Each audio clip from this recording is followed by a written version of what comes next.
given us. I want to thank you for that. You have kept us throughout the night. You have brought us to this wonderful time of having our listeners, Lord Jesus. But I pray that may you give us the power and the zeal of listening to the teachings, Lord Father. I pray for our teacher, Father. Bless our teacher. Give him the power and the energy, Father. You give us all that we deserve, Lord Jesus. Father, I call upon the Holy Spirit, come and protect us from the beginning up to the end, Lord Jesus. Father, so that we glorify your name, Father, all over the world, Lord Jesus. You are this now and like you, Father. Father, I call upon your power, I call upon your Holy Spirit, and I call upon your protection. Father, to come and be with us. Father, protect us and guide us. Make us understand all that they're coming to give us.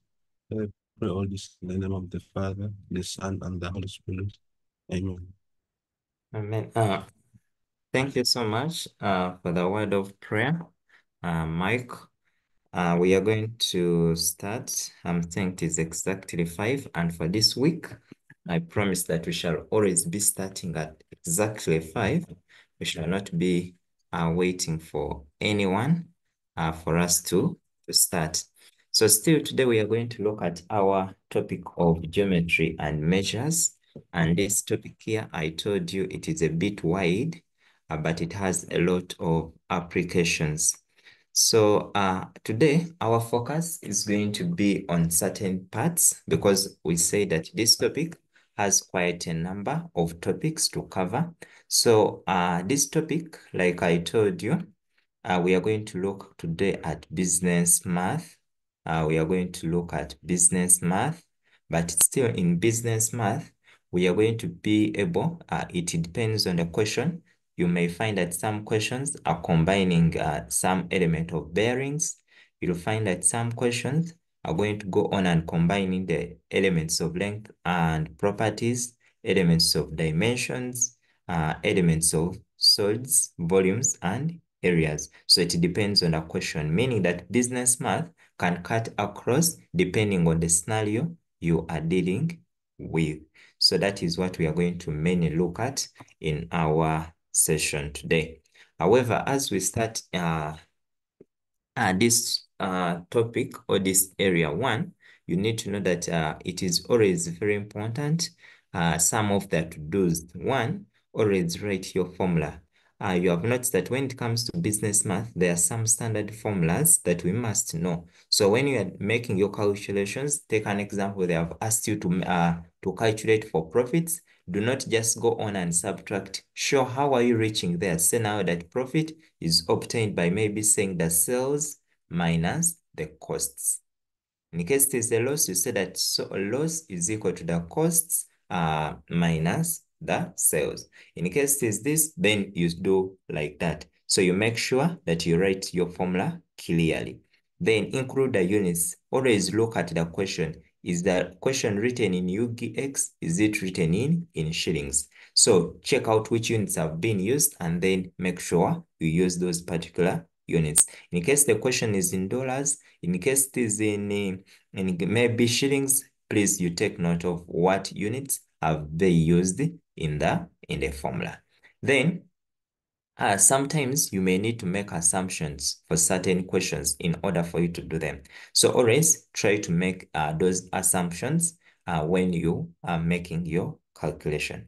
And most importantly is the conclusion, because here we are looking out for your own opinion. So check out that you conclude well in words, but with evidence. I told the good conclusion must contain the figures. The figures, what are you basing on to make such a conclusion? Then some of the don'ts, please avoid premature approximation. Premature approximation, I told you, that is like approximating your answer before you reach the final answer. When you are making an approximation or when you want to round off, make sure you round off the final answer, but not those steps that lead you to the final answer. Those ones we say at least write to 3 decimal places at least. But when you reach your final answer, that's where you can make your conclusion and you reason out basing on the equation. But do not, if you still have a lot to calculate or where you're going to use that particular answer, avoid rounding off before you reach the final answer. Then do not abbreviate. Some of you like abbreviating. Take an example. You may write like this HP. HP may mean something. Maybe it may mean Haruna Po. But and yet for you, you are meaning that HP is higher purchase. You may say CP to mean cost of price. Yet actually it can mean another thing. Maybe it can mean copper Po. So you need to know now that you shouldn't abbreviate anything, but write in words. I told you, in case you want to abbreviate, then define what you have abbreviated, but don't just come out from nowhere and then you write things from that are not known. Some of those things in business math are not standard. Take an example, you write GI, and for you are meaning gross income, yet actually this one is not well defined. So you need to take note of that as you do business math. And what are some of the key areas that I expect you or that you must know? One, some of the key areas can come in what we call interests. Yes, so here under interest, I expect you to know what we call the simple interest and what we call the compound interest. That's what you need to know when it comes to interest. So when it comes here, you need to know the formula to use, and also how to apply it in different scenarios. But also you need to know what are the advantages of the simple interest over the compound interest. Then under taxation, I expect you now to be knowing how do we obtain allowances, or what are the allowances. I expect you to know the formulas of how to obtain the gross income, and also how to obtain the gross income, how to use the gross income to determine the net pay of a person, how to calculate the percentages on the percentage of the tax on your gross income. Then under hire purchase, I expect you to know what hire purchase is and to know which formula do we use when you are calculating hire purchase. Then I expect you to know what you call a discount. Yeah? A discount. Then I expect you to know about what we call commissions, exchange rates, then profits and losses, and what we call the value. Value here, I'm talking about the appreciation and depreciation. Now, these are some of the key areas that you need to give attention to, because when you look at all those areas are applied in real life. Every day you can see people exchanging money when you are moving around the town. So meaning that all these ones are being applied in real life. Your parents are earning, meaning that they pay tax. You use at the moment you are using data, you pay tax for some data. So tax is levied on most of the thing, on all the things we do use. Interest. Your parents are operating businesses and always they're asking, what are the interests? What are the interests? Some of your parents go on and maybe borrow money from the bank, and also they have to know what interest are we to pay back. Yes, at times even at school, when you're at your own schools, at times you borrow, you give money to your friends. Your friends come and they borrow money from you, and you genuinely give them, and then you ask them, but how much are you going to give me as interest? So interest is being applied. So here they can give you a scenario. Maybe for interest, they can say, and that maybe Priscilla gave some money to maybe to Sean and this and this. What should he expect to get if Sean promised an interest rate of 5% after maybe some good time?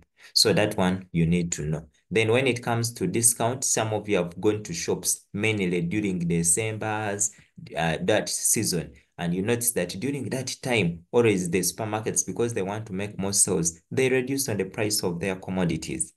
Take an example. Now, when you look at the success cards, they have become very cheaper because now we are getting towards the exam season. So meaning that people have started offering discounts such that someone can buy. Then commission is more or less like a reward when you do something very, very good. So that kind of reward when you make sales. You have seen for parents, or for you whose parents are having shops, you have seen that there are times when this gentleman working in your shop makes a lot of money, and your parent, when she's happy, she comes and say, let me give you a tip of maybe 20,000, and the parent gives you a commission because you have sold things, you have sold things beyond.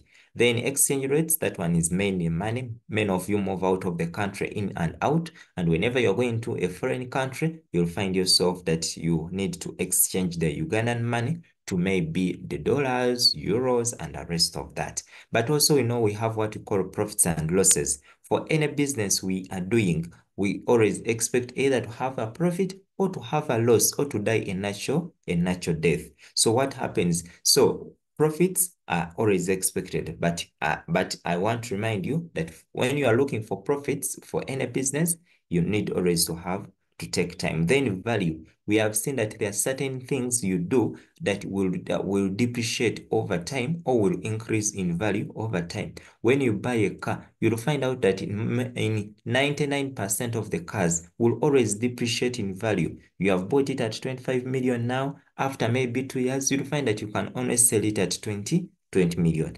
They have to decrease in value. But also I want to remind you that also human beings depreciate in value. Yes, as you're growing up, you're going to reach a certain stage whereby your value is no longer appreciated. Take an example. Let me say the girl child, or let me use human beings or at workforce. You may work for the company for a good time, but it reaches that age whereby you don't offer a lot of value, or where your value has gone low. So we have certain goods whose value increases and those whose value do not increase. So those are the key areas we are going to look at. Now, what are the must-know formulas? Now, we are going to summarize the whole of business math, and I'm going to just be giving you the formulas that you need to know, but I'll be throwing in some more light. The first one, I expect you now, the first formula is to know the formula for obtaining the profit. So to obtain profit, always you get the sales minus the costs. Alternatively, you can say that a profit will always be given by the selling price, the price at which you sell an item minus the price you bought an item, or what we call the cost price. So cost price is that amount you buy an item. Selling price is the price that you sell an item to a customer. So cost price is that price at which an item is purchased or bought. But selling price is the price that when your customer comes to your shop, that price you sell it. That is what called. Number two, I will expect you to know now the formula for loss. So loss is going to be now the opposite. You get the cost minus the sales. Like, take an example. Some of you, maybe let me use even this example. Recently, I went to a supermarket. I wanted something. I gave this lady, 6,000, and I wanted something. Instead, the lady gave me 8,000 in return. Yes, but what I did, I had to return back. I told the lady, you have given me an excess money. Kindly have back your money. This item is this. So you find out that sometimes we make losses in business. So you look at the price at which you buy an item minus the price at which you sell an item. And this is why now I want you to even to make your personal analysis. Are you going to make a profit or are you going to make a loss? Because even in education, we can either make a loss or you can make a profit. You look at your 4 years you have been in secondary and you ask yourself, am I making a loss? Am I making a profit? Take an example. Is your parent going to make a profit? Means your parent is going to gain, or you are going to gain from what you have started. Then a loss, it means that there is nothing. Imagine you have studied for 4 years and you reap nothing at the end of that day. So that means you have made total loss. I think you have seen those children who finished senior 4, but because they have not done well, they have to go back and repeat. Now that one is a loss. But you have seen those ones who finish senior 4, when exams come back, they are jubilating. Those ones now, they have made some profits. So now you need to choose which one. But this one always comes as a choice. So the choice is yours. So, or alternatively, we can say that loss can as well be given by the cost price minus the sell price, minus the selling price. Then here, another thing they ask can be the percentage profit. They may ask you, what is the percentage profit? So when you are calculating your percentage profit, always you get the profit you have made divide by how much did you invest in. That is what you call the cost price, or the cost you incurred, then times 100. Then another one can be the what you call the percentage loss. So when it comes to percentage loss, always you find out what is the loss that I have made in this business. Divide by how much did I invest? That's what we call the cost price.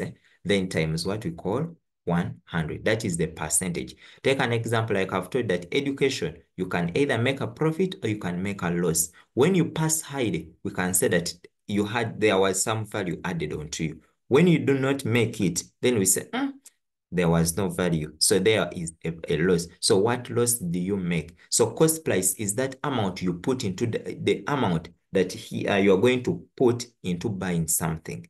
Then the amount you sell it is what you call the selling price. Okay.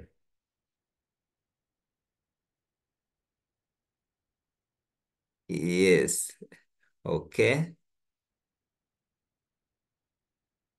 Yes. Good. Okay, someone was reminding me that you have been in secondary now for 5 years. So start doing something extra. Now, when they're setting these scenario questions, at times they may want to confuse you. They may say that a good was sold at a profit of 20%. They may give you something of that. They can say, the business person made a profit of 20%.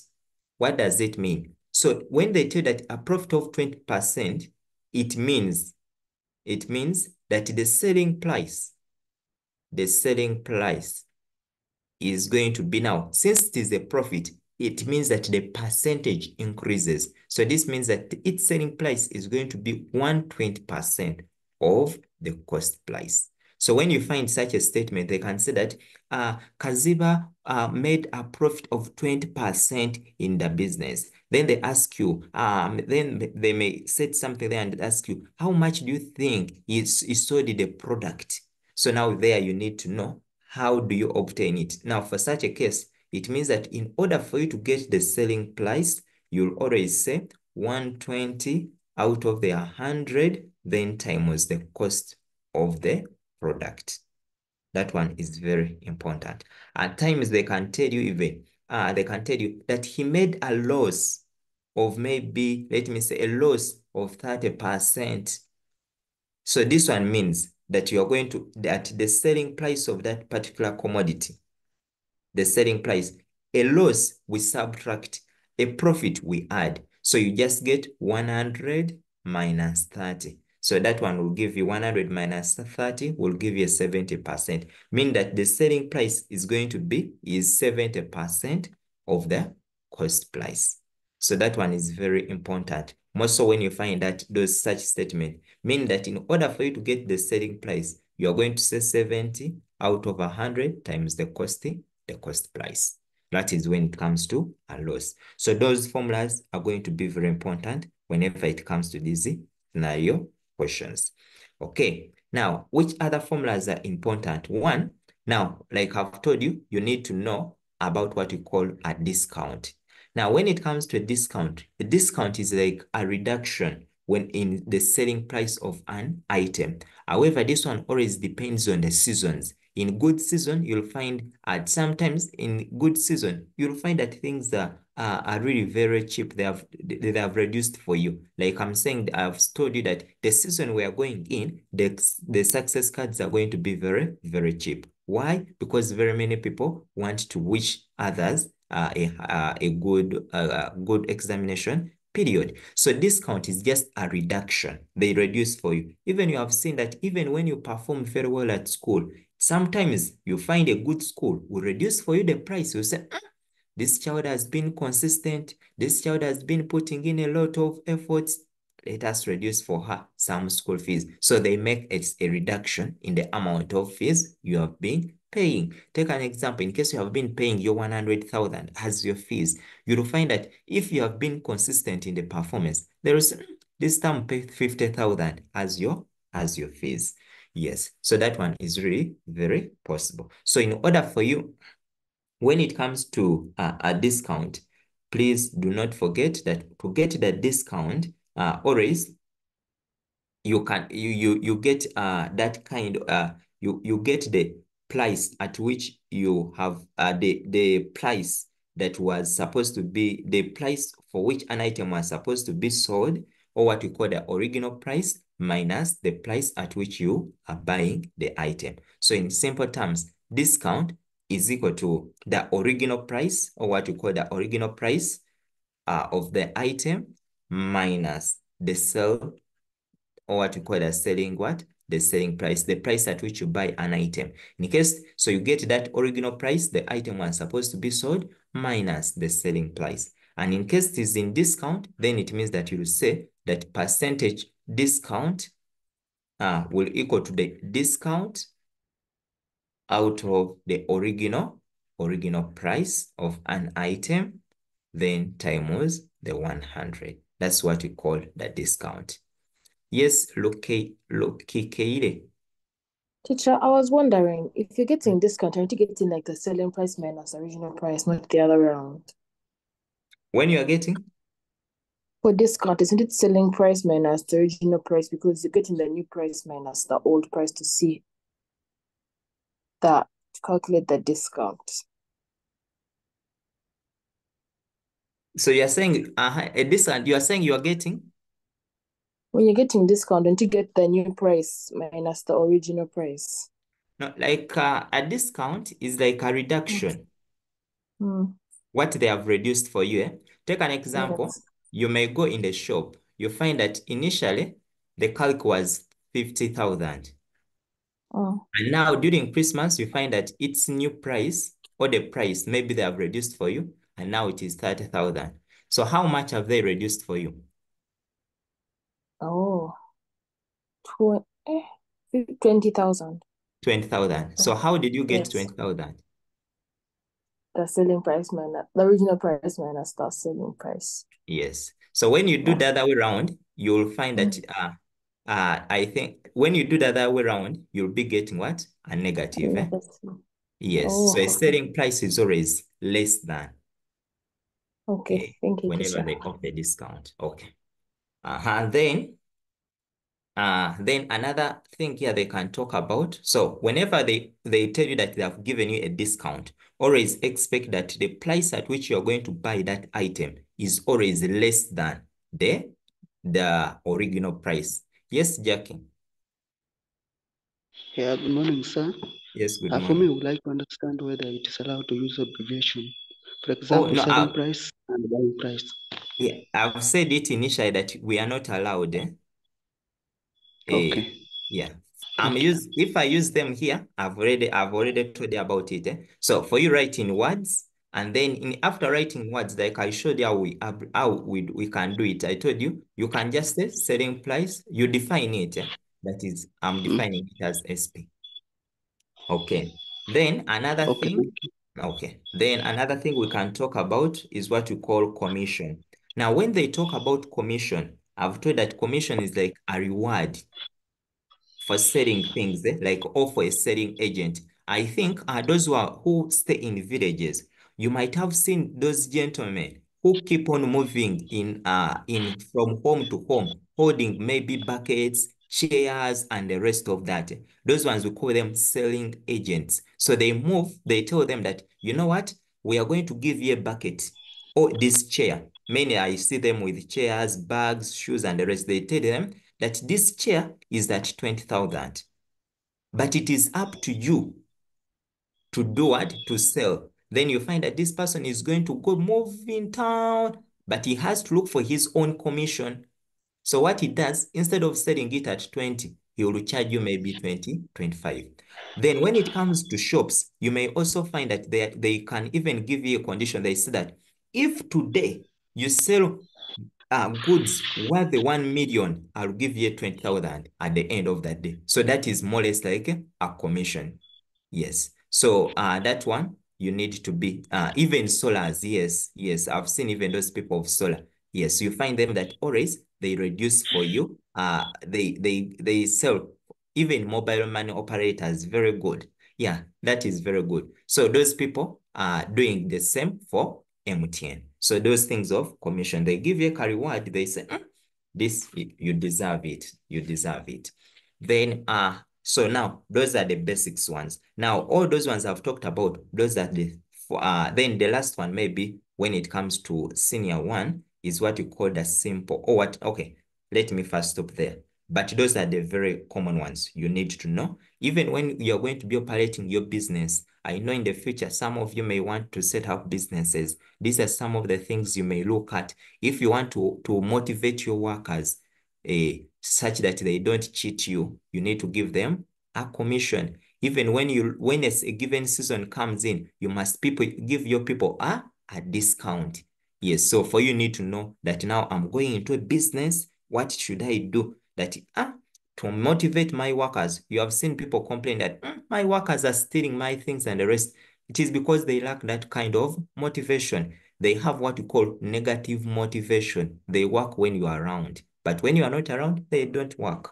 So learn these things and apply them in your life. Even if now, if I was a parent, if I had children, what would I have done? For me to motivate you, I will tell you that for any mark you get, let me say you get an A, I'll be giving you 50,000. For any A you bring, that is 50,000. So you will see this child keep working hard such that he gets that 50,000. Then I will tell him that, you know what? For any mark you get, maybe below a C, I subtract 10,000 from your pocket money. So you find that this child can work, can do her best to see that she doesn't get a loss because I will be subtracting, and then I will be giving her more. So that is the kind of thing that now we need to learn.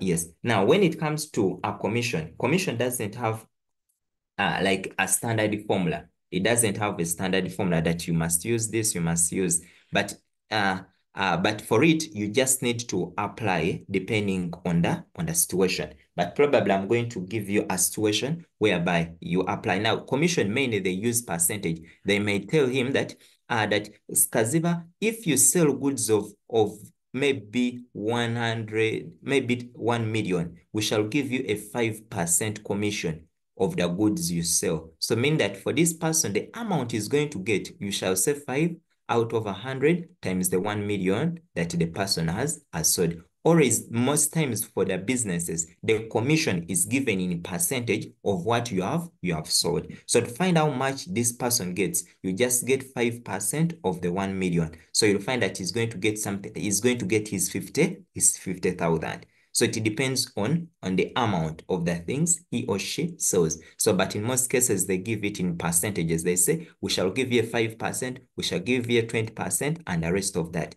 And this is what happens if you have seen brokers of land, you have seen brokers of houses, you have seen these brokers of cars and the rest of that. You'll find them, they say, even you have seen people when they are looking for schools, they say, you know what, I know the best schools. How much are you giving me? I show you. Then you find them that you are giving them those kind of commission. Yes, a commission is a casimo. Thank you, Brian. Uh, yes. Do we also add the extra money gets without the boss knowing?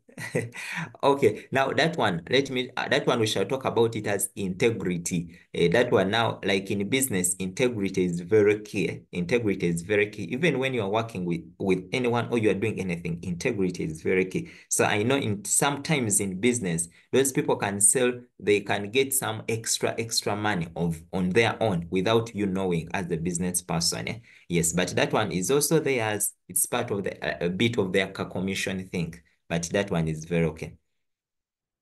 Then, okay. Then now, after you knowing those ones, now we are going to go to the next ones. Now, the next ones are going to be what we call the interests. And for interest, that's where now we are going to deal with. Now, when it comes to interests, like I've told you now, when it comes to interests, or what we call the bank interests. At times it can be bank or it can be personal interests. Here we have we have what you call simple interest. And now under simple interest, you're going to allow me to abbreviate because for them, but after abbreviating, you define. So we have the principal times the rate times the time.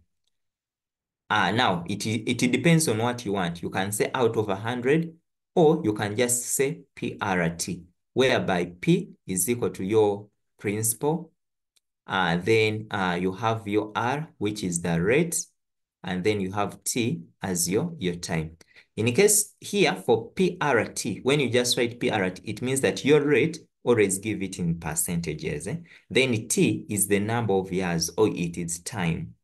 So then here another simple interest in simple, when we talk about simple interest, for it, that is the kind of interest that doesn't change for all the years. Take an example. Some of you, let me use an example of pocket money.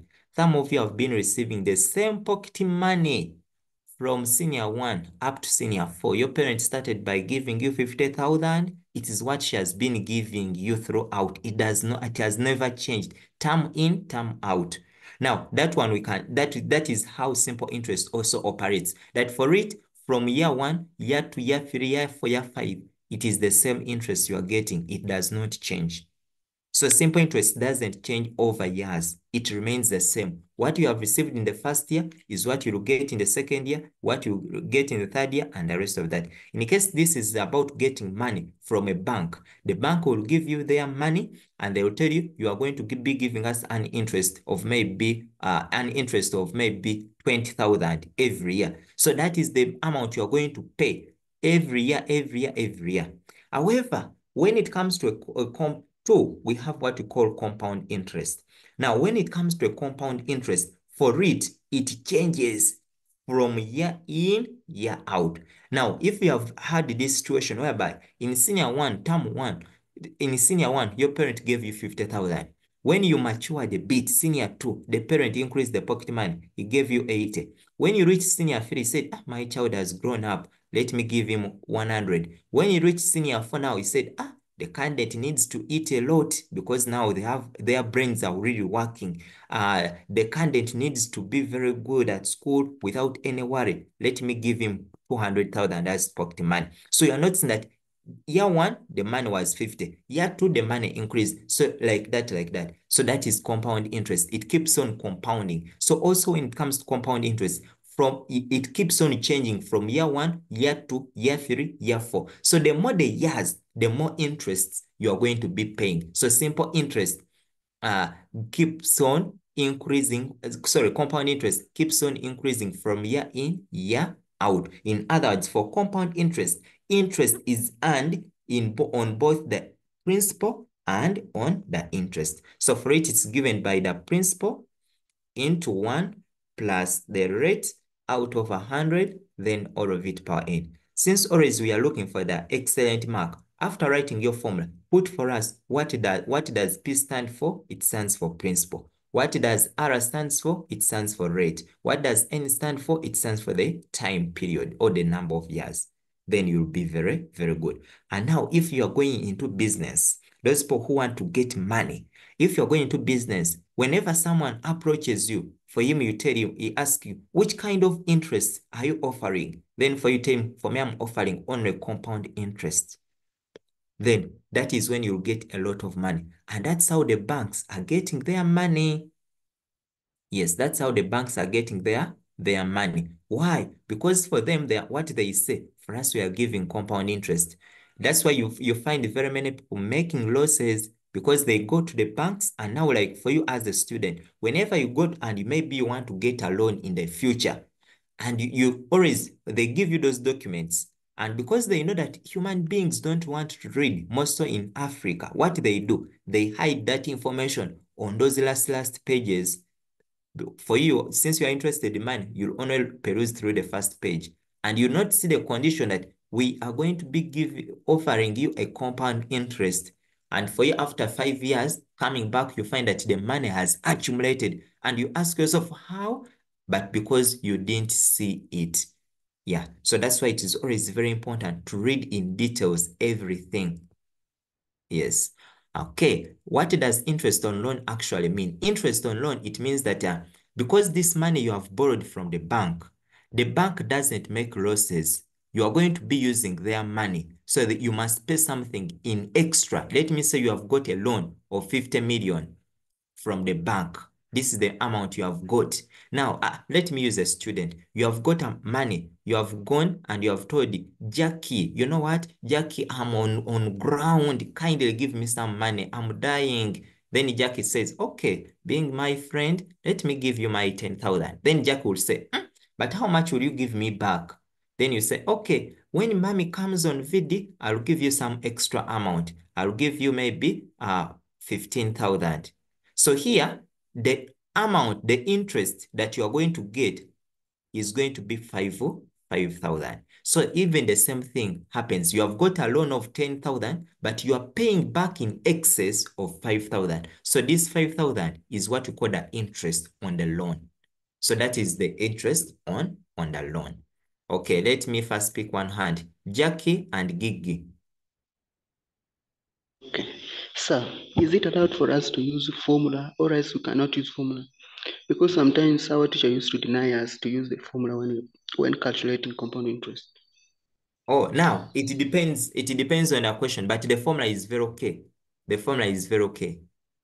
Eh, Okay. Is it also if we use a formula and another formula of simple Step-by-step interest we method, have eh? the compound interest?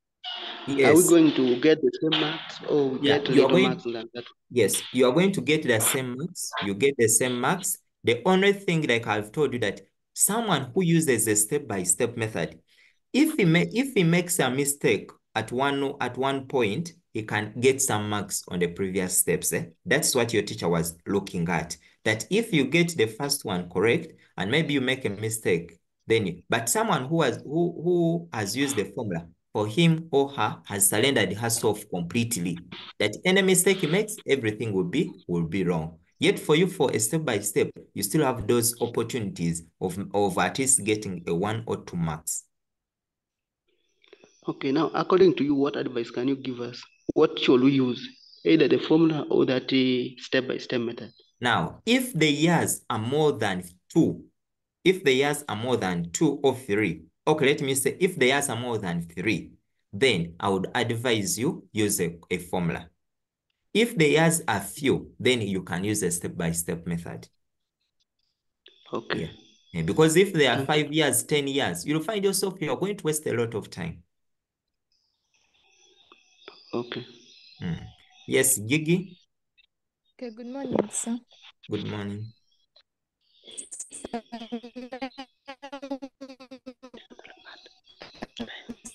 Asking about the formula for compound when we are finding the amount. Then if we want to find the compound interest, it is the amount minus the principal. When you find, Like the formula for compound interest. the formula for compound interest is that one I've put. Yes, but they told us that that formula is for finding the amount. Then if we want to find the compound interest, it is the amount minus the principal. Okay. Let him. Okay. Okay. I've seen what. Okay. Thank you. Let me. Okay. This is okay. I think I just wrote it poorly the way I wanted. So I wanted to just say compound interest, and this is the amount. Okay, I wasn't getting well. So now, in order for you to get the compound interest, it means that you'll say compound interest will always equal to, you get the amount. Now, the good thing with this formula for compound interest, always in order for you to conclude, you'll get your amount minus the principal. The principal is that initial amount, that you have. Like in case you are going to, let me say, you are starting up a business, that amount you start with is what we call the principal, what you start with. Then the amount is what you get at the end of it. Let me use an example of a business. You have started your car business, you have made your money, but the initial amount you invested, maybe it was 5 million. So at the end of the year, you check your books and you notice that maybe you have obtained maybe 6 million or 7 million and something like that. So what does it mean? It means that in order for you to find how much interest you have made, you always get the amount you have minus the initial amount you invested.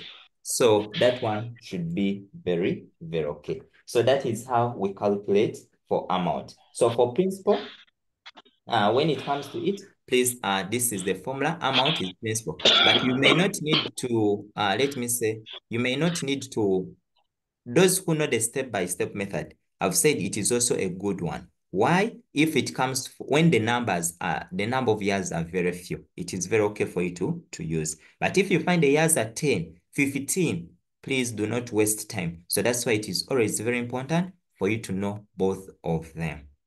Then another one here, I want to bring in now part C, what we call appreciation.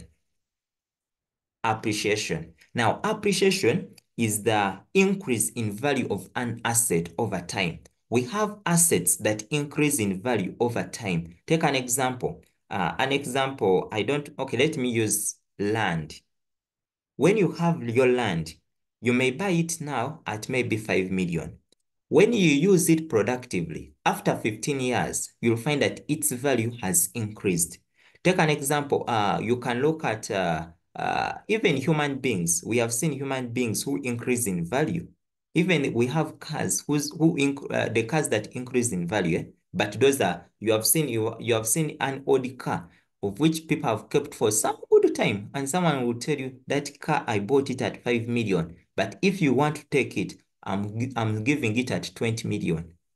Yeah, there are those kind of those special ones that they manufacture in less numbers, and they are very few on the market. You'll find that their value can increase. So when it comes to appreciation, it is the same formula for as for the compounding interest. So for it, it will come, and I will say, and you say that the amount will equal to the principal into 1 plus r out of 100, then power n. For things that increase in value, they can take an example. They will tell you, maybe they can give you maybe land, those things you know that can increase in value.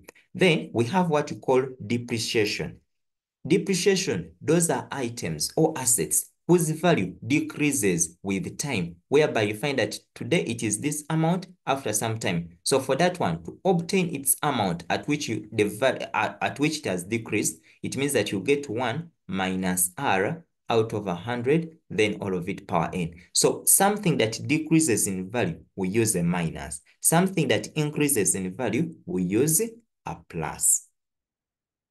Let me know in the chat whether we are still together before we continue. Yes, yeah, but yes, most cars depreciate. Those are very few cars that appreciate. Very few that appreciate in value. Most of those old ones, I think when you go to, I think it is in Lubidi, there is a car that is it Mutesa used, something like that. Yeah, that car is very, very expensive.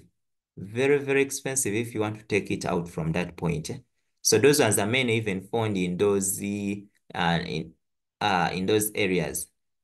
Okay, now step-by-step method. Step-by-step method, those who want to know about it. N stands for year or time. Yeah. Okay, okay, we can go on. Now, when it comes to a step-by-step method, for it, when you are calculating it, you first find like, take an example. They may tell you that that the amount of money that may be, let me say, Trevor borrowed maybe 1 million from the bank, and is to take back this money after 2 years, and is paying an interest of 5%. So now here what you do, you first say for the first year, you calculate in years, you say for first year, how much interest is Trevor going to pay? So you say PRT out of 100. So here we say your P is 1 million times the interest, which is 5 out of 100 times, because here time, we are calculating for the first year, I'll put 1. So you say these 2 zeros will cancel. So now you say this is this 5. So you say now it is going to be 1, 2, 3, 4. So that means that the interest is going to pay in the first year is going to be 50,000. Then how much will it be? Now we'll say that now the total amount is going to be the interest plus the principal. So your interest that he paid is equal to 50,000 plus the initial amount, which was 1 million. So that means it will give you 1,050,000. Now, this amount you get, this is the amount you have after the first year. Now, when it comes to the second year, it means that the principal you're going to use is the amount you had at the end of the first year. So the new principal is going to be this 1 million plus the 5,000, because we said that when it comes to compound interest, the interest is earned on both the principal and on the interest. So for the second year, you'll use the whole of this amount you have at the end of the first year to act as the principal for the new year. So that's how you calculate. So you go on calculating year 1, year 2, year 3, like that, like that. Yeah. So that is what we do. Okay. Now we continue. Now I want to summarize the last things that we need to know. And those last things is going to be the last things I want to summarize. Another thing they can ask you can be what you call hire purchase. Hire purchase is like paying things in installments. Take an example. At times, our parents may not have money. Things may not be working out well. And they say, they come, they say, hey, teacher, you know what? At home, things are really not working out. But I want you to do me a favor. Let my son be studying as I will be paying anything I will be getting. Now, what the parent is doing is going to be paying things in installments. So when it comes to hire purchase, you pay things in installments. You may not have money at a go, but you do things in step by step. In case it is buying, you have seen cars. You have seen those cars on loads. Some of those cars are on loans, whereby someone pays 50 million and you say, I'll bring the balance maybe after 2 years. So you are paying by hire purchase. Hire purchase is paying things in installments. You may not have the money at a go, but you pay little by little until when you finish. So hire purchase is always obtained by getting the deposit, the initial deposit plus the total installments. So the total installments, I don't know, I think installments is like that, the total installments. Always the deposit is like the down payment, what you pay. They tell you that, you know what, before you take this car, even you have seen in schools, they say, yes, the editor will say, yes, maybe mommy who Priscilla, yes, we understand the situations are not good at home, but at least first make this car payment, first put some 50, maybe 50,000, then you start paying, but do not come blank without anything. So that is the initial deposit. Then after you pay by installments until when you complete. But you'll find out that here now, you are going to pay in excess. You pay a lot of money that someone who had the money would have paid less. Yes, at AM.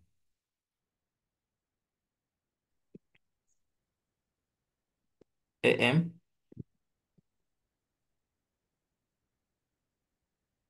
Okay. I think, yes. So how about mortgage? Oh, now, okay. Now, mortgage is mainly on houses, but I'm going to talk about it. I'm going to talk about it. Okay. So that is hire purchase. Another thing, so that is hire purchase. Another thing they can ask you for this. Okay, this is the main one about hire purchase. Then another one that now I'm going to, in case maybe they have asked you for the cash payment, that one is cash value minus the cash discount. Those are some of the few they can ask you. Yes, please. Ryan,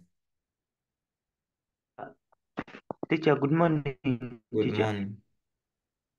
How do you find installments when you're not given installments? How do you find? The installments when you have not been given to them in the question. Now you pay with this formula. You said Yes. that now installments, to get the installments, you'll get the money, the hire purchase minus the deposit. Okay, sir.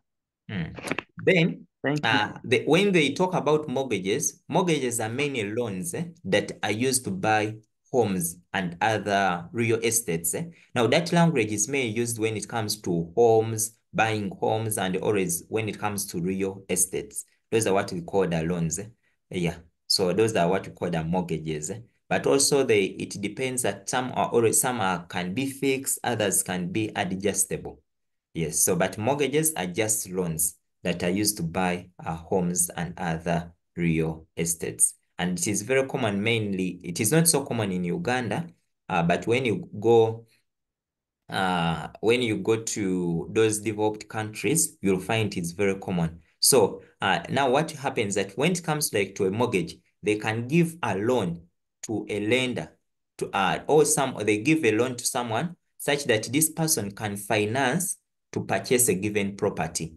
Take an example. You may want to buy, let me say, a given building, and you find yourself that you don't have that money. So you can go, you get a mortgage from the bank, or you get that loan from the bank. You tell them, you know what, I want a loan of this.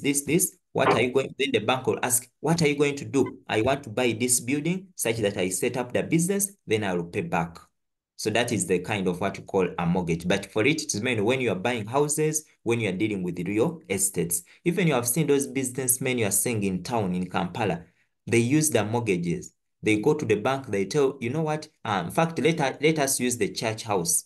You have seen the church house or Church of Uganda. They got a mortgage from, I think, was it Equity, whereby they said they borrowed money from, I think, Equity Bank. They said, we want to build here a building. So after getting that money, after getting that loan, they have constructed the building, and they had to use the part of the money they get from the building and from other sources to pay back. So that is an example of what we call a mortgage. You get that money in order for you to maybe to buy something, mainly when it comes to houses and real estates. Yes, now someone is asking, when they want you to estimate the time the armor maybe something will mature and the rest of that. Now that one, mainly it comes from, yes, that one you may need to use logarithms, of which logarithm is not yet part of it is still debatable. But in case they ask you, uh, that is what is. I've said that a mortgage is a loan, or that a loan someone takes when he's buying a house, when he's investing into real estates, not for any other thing. So a mortgage is mainly on houses and real estates, strictly not for any other business. Yes. And mainly it is used for people, and always many times it's given by the it is given by the banks to those big people. They must be trusting you, because like you saw the Church of Uganda went in for a lot of billion of money. So they must be able to trust you such that in case things don't work out in your favor, the bank at least doesn't make a loss. They take your building. They take your building and you go. So that's what they do. What makes a mortgage is on real estates and houses. It is a loan, but other loans you can get a loan for fees. You can get a loan for this and this. You can get a loan, but when it comes to a mortgage, for you, your focus is like you have seen businessmen who want to make a business in town. You may find them buying a house. You may say they want to buy a house. Okay, yes. Now, for when it comes to the Pentagon, that one is not, they have not yet. Yeah, it mainly comes when you get a loan for you to build a house, but also the bank has to be calculative that if they take this step to give you this money, they must be able to see where their money can be obtained in case things don't work out in your favor. That's why even those people you see getting where they said that, you know what, the bank took his building. Yeah, it is because of those things that they got the mortgages, but they were not able to pay back the bank. Now, the last one, the most important one now is what we call the taxation. And this is where I want you to understand the real life application and why we are going to use them. Now, when it comes to taxation, in the future, many of you are going to be working. You are going to go and work for someone. when you go to work to someone, the first thing they are going to tell you, many of you are interested, you ask, how much are you going to give me? That's what we call the income now. How much are you giving me for you to do this job for you? That is what we call income. So an income is that amount of money you earn for doing something is what you call an income. Now, always your employers are going to tell you that, you know what, you are coming to work for us, but your gross salary is going to be maybe, let me say, 1 million. This is your gross salary. Now, gross salary is that amount you have before taxation, before taxes are removed. Yes, so your gross salary, the government has not yet taxed you. But when it comes to you working, one, you must pay some taxes to the government. Why? Because you're using the services, you are getting free, you are using their loads every day when you're moving. The government must service the loads. So they must tax you for using their loads. You're using their electricity, they will tax you. You are using their maybe water, they must tax. You are using this and this and the other. So everything that we are using, the government keeps on taxing. But in order for us to have better loads, the government needs the money. And where does the government get money? From you people, the taxes you pay. Now, when you go to the job, you'll get a gross salary, which is maybe 1 million. But this is, let me in fact, allow me to use now the science teachers, because this one I know you have heard about it. When you hear how much does a science teacher earn, a science teacher, they will tell you is earning 4 million. But 4 million is what you call the gross salary or gross pay or gross income. That is the gross. Now, this money here has not yet been subjected to taxes. Now, when they tax everything, you'll find, let me see in the chat whether people know how much science teachers bring at home. How much do science teachers bring at home? Those who have had, how much, in case maybe your parent is, how much? 1 million. Science teachers, 2.4, 2.5, 2.8, yes, yes. So science teachers, their net pay, the amount they get on their accounts is around 2.8 million. It's not 4 million the way you hear it. You hear people say they are earning 4 million. No, but now the rest of the money, around 1 point something or 1.2, goes into taxes. The government taxes them. You are using our loads, you must pay for them. You are using this, we must pay for it. So that 2.8 they take home is what you call the net pay. Net pay is that amount you have received that has been taxed, that after you have deducted your taxes is what you call the net pay. But the gross pay still has the taxes that they have to remove. Net pay doesn't have the taxes. They have cleared you of the taxes and now you are free to go. So when you hear people saying, now like if you hear people saying MPs are earning 40 million, that is gross. But when you remove other taxes, you'll find that those people are getting maybe around 25 million, something like that. When you hear someone saying that someone is earning a lot, they will always give you the gross pay, but they don't tell you their net pay. So you need to be very careful. And the more the gross pay, the more your net pay will be. So when you go to a company whereby they tell you, you know what, we are giving a gross pay of 1 million, don't jump. Just be very sad because this one is very little. When they remove the taxes, you'll find yourself in around 800,000, something like that, or 900 what? 900,000. Now, when it comes to taxation, these are the most important formulas you need to know. One is there are in fact only two formulas we need here to know before we dive now into what we are going to do. One is to find the taxable income. So the taxable income, the amount of money that the government taxes, this one is always given by the gross income minus the allowances. Now, however, I want you to tell you that this one is the formula we use. You get your gross minus all the allowances. Allowances, take an example, they can say this person comes, when you come early to school, we shall give you this. I think even you have seen teachers at your schools who give you papers. That is, at times they give them allowances. Say, teacher who?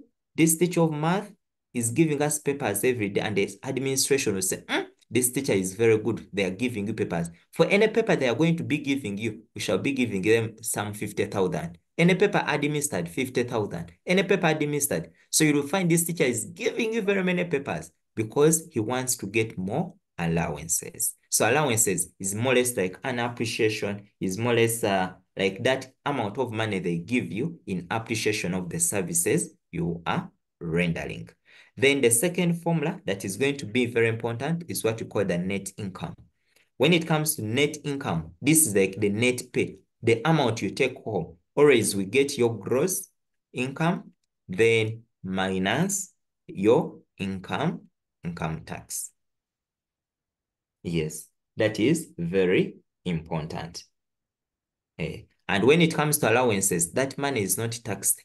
However, now I want to tell you what is happening. In our country or in Uganda, you'll find that even your allowances are being taxed in Uganda.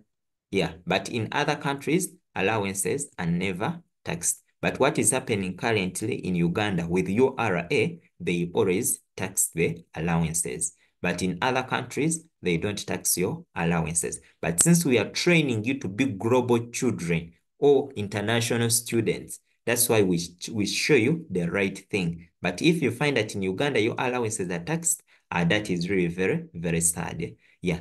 So, but in other countries, they don't tax you. So here, what they mainly tax now, here maybe even let me throw some light. Even when you go to those companies, always they have what they call pay as you earn. So pay as you earn applies to always those people who work for private institutions. And now they call it that tax you pay is pay as you earn. Then another thing you pay too as an individual when you go to work for the company, we call it NSSF. When you're working for private institutions, you must pay NSSF. Then, yeah, okay, okay. So you pay for what you call NSSF. Yes. And what happens that for you to pay NSSF, the institution or that private institution you work for, they get 5% from your salary, from what you are going to earn. Then the institution will add for you 10% from their pockets. Then you'll get that percentage is what is going to be put for you as an NSSF. NSSF is more or less like that compulsory saving because they know that human beings are not good at saving. They may waste a lot of their money. So the government forcefully saves for you. But if you're working for government, for you don't need to have an NSSF account. For you, the government will cater for you when you retire. When you reach your age of retirement, the government will cater for everything. Okay. Yes. Yes. Gross pay rich is that money with the taxes. It has the taxes on it. Yes, they have taxes on it. Okay, now allow me now, let us start now on the examples. Now, okay, let me pick Queen and Trevor. Yes, Yeah. Queen? For the part of net income, don't they add the allowances as well? When it comes to net income, Yes. now, on that gross pay, they always factor in those allowances things. So in case you calculate if you're calculating net income, you're going to get the gross income with the allowances inclusive, then Yeah, the minus the allowances income. are already there in the gross income. Okay. So you just remove the income tax or the tax that government takes. Okay. Okay, so I was Yes. asking, so in Uganda, is the things of allowances, are they by force or like just get them from your job? Yeah, now like there are some calculations URA makes and they just do it from there because like for any private institutions, like they have to give details of every person they're employing. So for them, they do it from there, from the formula. Okay. Yeah. So for it, No, that is. but But what if like I don't have any I don't have any what? I don't have any allowances. And no, like whenever you're working for any private institutions, you are entitled for some allowances. Take an example. If you're going to work for private institutions, if that institution, let me say, it doesn't give you this NSSF figure, they don't give you the 10%, you can sue them in court. Yeah, it is a law that for whenever you're working for any private institutions, they must pay for you your NSSF. And should it be found that you are not paying them, the company will be closed by the government. It is a must. Because now here Okay, the thank you. government always plans for you that in case even for some companies, if you are working for good companies, you'll find that even for those companies are giving a lot. They are giving you free medical education, free education for your children and the rest of that. And that's why I'm saying always even pray that you work for those international bodies. Those international bodies But now, can give you a lot. for me, like what confuses me. Mm. Okay, now is allowance free? Now, if it is free, how comes like again they subtract it from your what? From your gross income. Now, how is it free?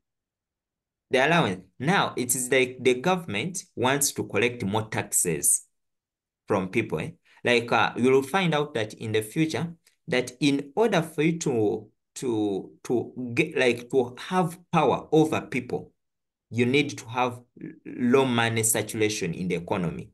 Otherwise, if the government was not removing some of those taxes on allowances, people would have earned a lot of money, which will be a bit dangerous to the nation. So that's why they're looking at all ventures to not have a lot of money in circulation. So it is there just a trick. It is just a bit of more of politics. Yeah. But if you go to other countries, you'll find out that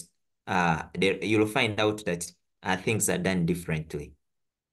Yes. How does NSSF benefit? NSSF benefits you in your retirement ages. When you age to a certain point, you are no longer working, then the government gives you back that money you have saved for long, such that you can survive.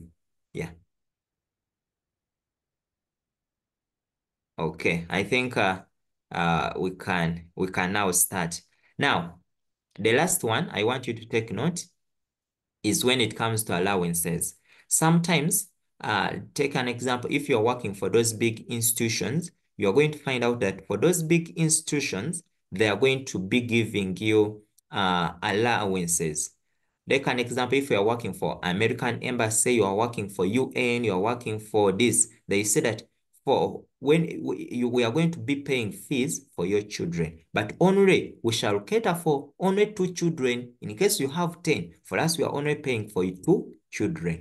Now, for cases whereby they are paying or you are getting allowances for children, and all children are not going to benefit, you need to be very wise that children that are taking more allowances, take an example, they may tell you that 0 to 5 years, we are going to give you 1 million as allowances for each child. Maybe 6 to 15, we are giving you 500 per child.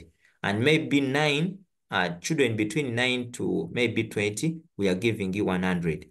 Now here they can tell you that this gentleman has 2 children between 0 and 5, has 1 child between 9 and 20, and has 1 child between maybe 6 and 15. But we are giving allowance to only 3 children. Now here you must reason, you say, 0 to 5, they're attracting 1 million. So meaning that you are going to consider these 2 children who are attracting more allowances. Then here you have one between 9 and 29 and maybe 20 and 6 and 15. So on these ones, you ask yourself, who is attracting more allowances? That I'll take on this one and this, I'll take on this one or this one. Then you ask, 6 to 15 is attracting 500. This one is attracting. So you ignore this one who is attracting less allowances. Then you take this one of 6 to 15 who is fetching 500,000. That is when for all children are not benefiting. So that one you must be very careful. Okay. Okay, I think now we are good to dive into our conversation. Now, I want you to pay some kind, because these are real life things. You may at times find also exchange rates, buying and selling. So you may find them at those forex bureaus. Even they can draw for you a picture and they tell you, you know what? You do it for us. But also you have seen companies writing adverts of this nature. So also you need to know, how do I interpret? But now allow me now that let us dive and we start on the scenario questions. That is our first scenario. First read through. Now, this scenario has what we have looked at today briefly, but also has the element of yesterday. Okay. Hope people are reading through. Hope people are reading through.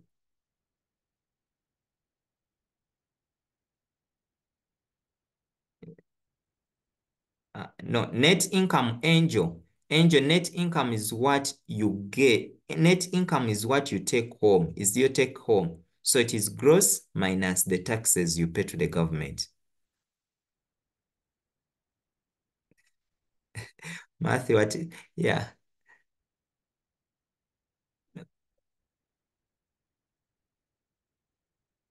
Yes. Yes. So we are doing, this question was in Waukesha.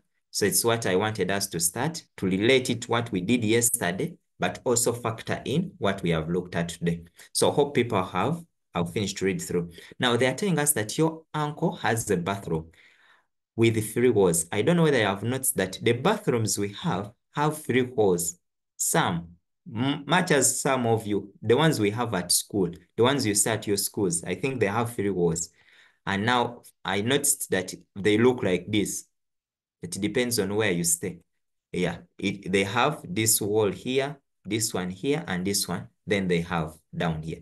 And when we are putting tiles in these bathrooms, always we put on the walls, we put this side, and also we put where? We put down. For many of the bathrooms I've seen. So you put this side, and then where? Down. Even if you see them here, you put here, and then you put where? Down. That's how the bathrooms we have. Then here, you don't put tiles. Instead, some put doors, others put, I think in some schools even they leave them without anything. Others, they put there some clothes and the rest of that. But that's how they look like.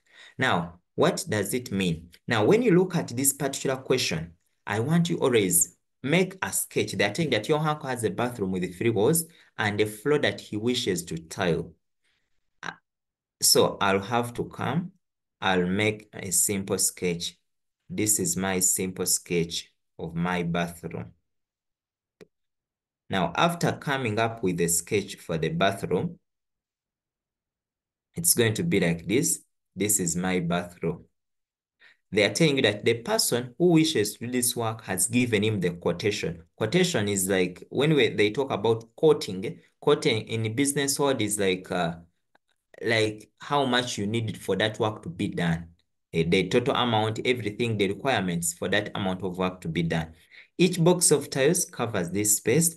The 2 opposite walls measure 6 by 6. Now here you must reason, when I take you back here to these ones, the opposite walls is this wall and this wall. These are the ones that are opposite to each other. This is a wall and this is the wall. So when you say this and this side, they are not walls. So these ones that are facing each other. But not this one that has a door than this one. So when you go back here, it means that I'm going to use this wall and this wall. So it is measuring 6 by 6. Mean that here you have 6 and here you have 6. This side I'll have 6 and here I'll have 6. Considering that these are my walls, these ones here. Then after that, I continue. The floor and the other remaining wall measures 5 by 6. Now, when you look at this is my floor here. Since I have already called this one 6, it means that this is the 5 and this is the 5 this side. Then I continue. Labor charges is this per square meter. Other expenses on the consumables are this.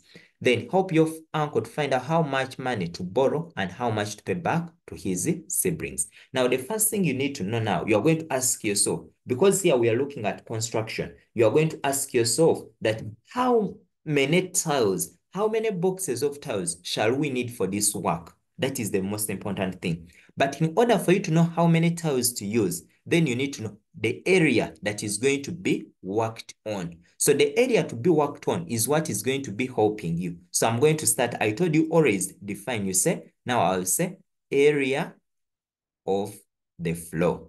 That's the first thing I can look at. Then when I look at the floor, I notice that my floor is a floor of this nature, not so? And when you look at our floor is 5 by 6. But remember, they have given you in feet. Feet is like your feet there, down.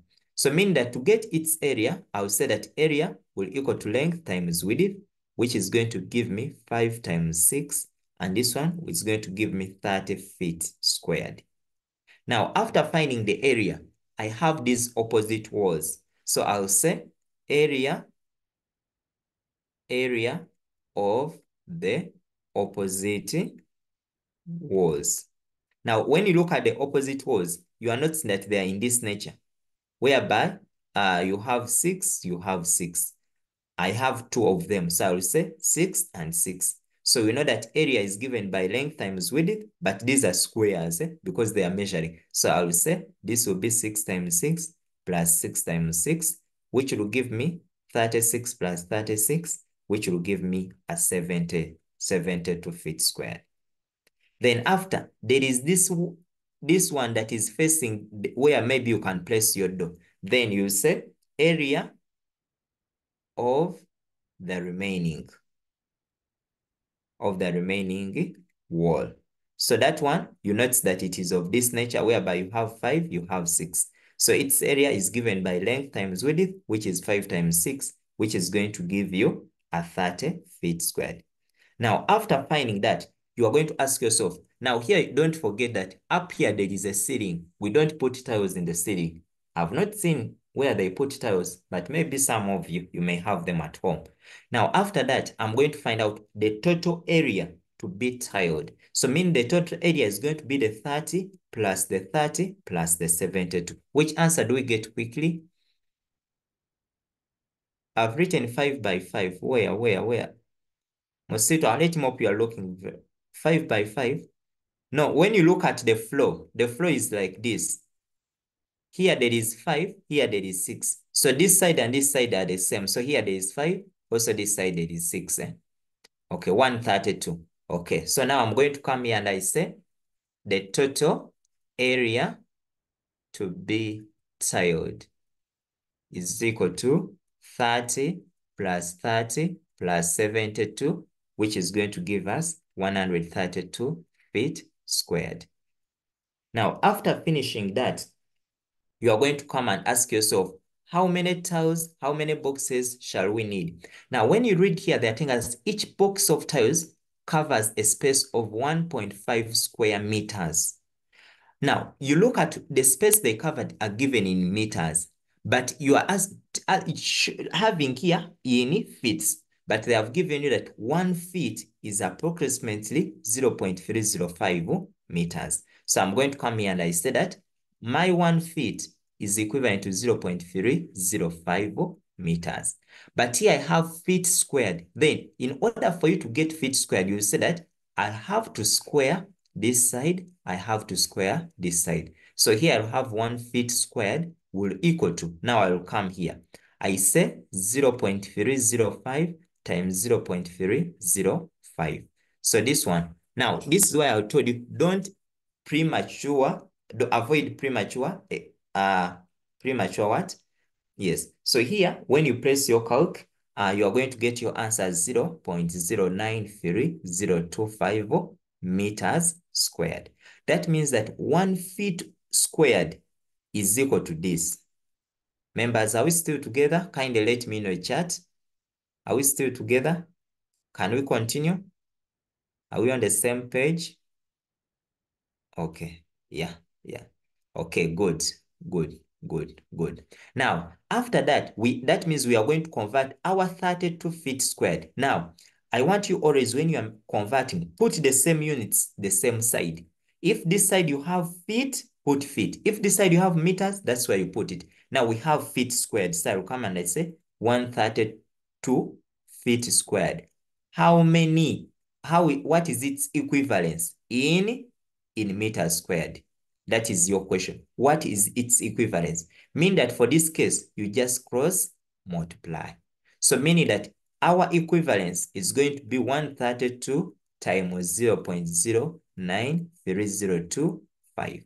So you place your calculator, and when you place your calculator, you are going to get your answer as 12.2793 meters squared. That means that the area to be tiled is equivalent to 12.2793. That is the whole area that is going to be tiled. But now, when we go back, you are going to check and say they told that each box of tiles, each box covers a space of 1.5 square meters, each box. So now you are going to come here and I say that one box covers an area of 1.5 square meters. Now you ask yourself that, how many boxes will I need? That is now your question. How many boxes will I need? Now you say here, number of boxes needed. Number of boxes needed. So here I will say is equal to 12.2793 divided by the 1.5. So here, when you place your calculator, 12 point this divided by 1.5, you'll get your answers 8.1862 boxes.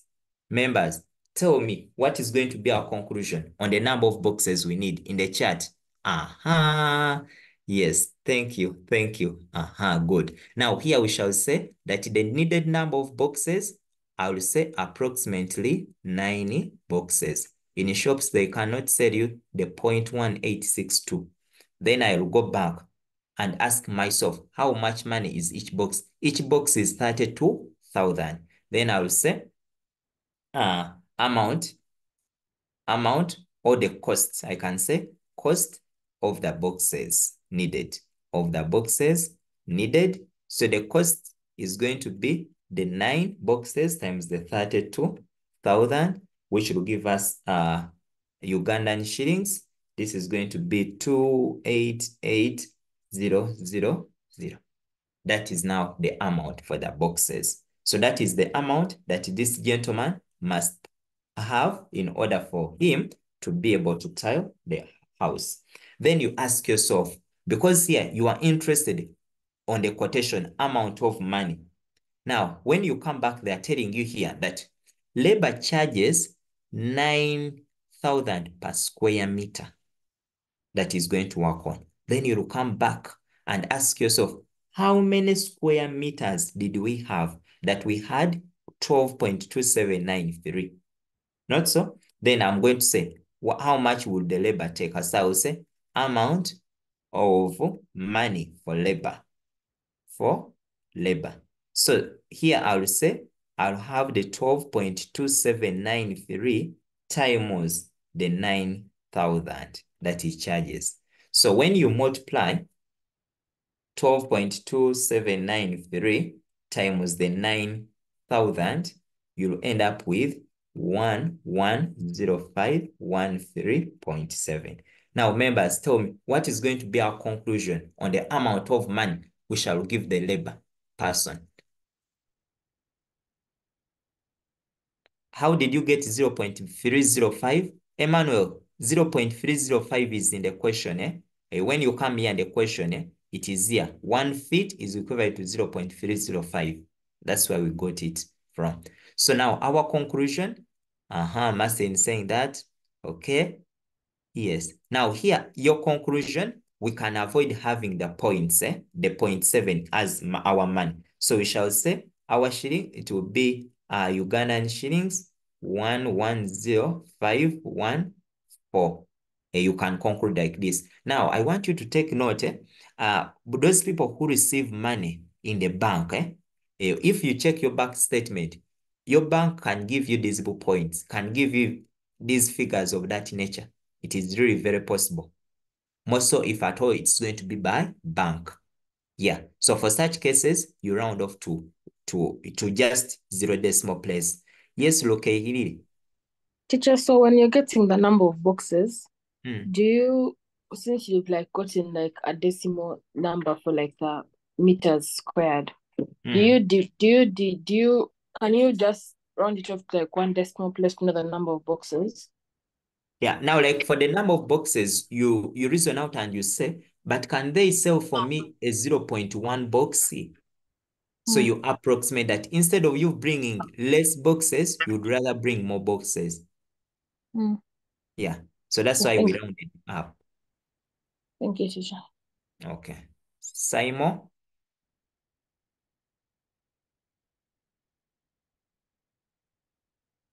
Okay. Simon is not unmuting. Okay. Now, here, this would be your conclusion. How much? But here, I know some of you may say, 1-4, but I've said this is by bank, by bank. But in case they are telling him that we are paying you by cash, then here, you reason again. You say, if it is by cash, can they give you 1-4? But since here they didn't specify, that's why I am leaving it like that. Even someone who leaves it in points is okay because a bank can give you those points, though you cannot withdraw it. But now here you look at how much is it going to charge. So here another reasoning you could apply, you could say, but can they give him 514? So this one you can even, another person can reason and say this one can be approximately 110,500. I don't know whether you're getting the reasoning. Yes? Yeah. Hope you are getting the reasoning. So someone here can approximate it to 110,500 because like when you look at our Ugandan shillings, can someone get 1-4 as shillings? So 1-4 is possible when it comes to a bank. But in case there's not a bank, then 110,500 makes more sense.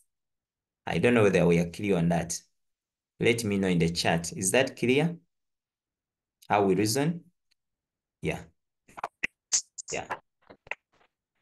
Yes. Now, when you round off to 600, it is like when you look at 514 and you are rounding it off to the nearest number, it can be 500 or 600. Okay. Yeah. Yeah. Yeah. Even 600 can be okay. Even 600 can be okay. Yeah. Yeah. Okay. Now we are going to continue. And then now, when you look at the question, they were asking us, they told us other expenses on the consumable materials, namely adhesive, sand, cement, spacers, and ground amount to this. Now, these are the materials that they are required when you are putting tiles. Those are the materials you use. Then they are telling us that he has money for all other expenses in hard cash, but must borrow the money for tiles and labor from his siblings at a compound interest rate of 5% if he can pay back by the end of the 1.5 years. Now, here, they are bringing the concept of compound interest. Yes, Angel?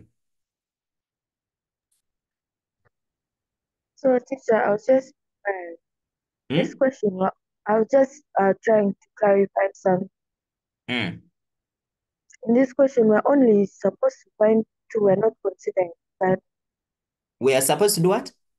We're supposed to find for only two. The third For two one, what? sorry. For The two? opposite walls. Yes, yes. Yeah, like when you look at your bathroom, like it has only 3 walls and the ground, not so? Yes.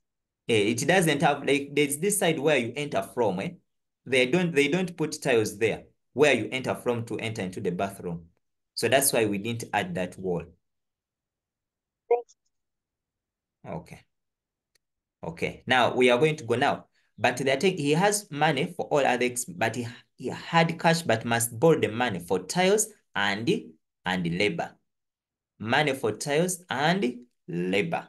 Now, you need to know how much money is he going to use for labor and tiles. So now I'll come here and I say total amount needed. The total amount needed for labor and tiles. Total amount needed for labor and tiles. So I'll come here and I say this will equal to, now we have said that we are going to approximate 110514 plus the 288000. And when you approximate and you add, this one will be equivalent to 398514. Now, this is like the amount he needs. Now, here, because we have not yet obtained our final answer, because our final answer is telling us that they want us to find how much money must he borrow. That's why I now discourage you to keep on rounding off, keep rounding off. First work with your answers, then round off on the final answer. That's why you're going to round off. Now, allow me to use a compound interest formula. So I will say that amount is equal to the principal 1 plus rate out of 100, then times the time period.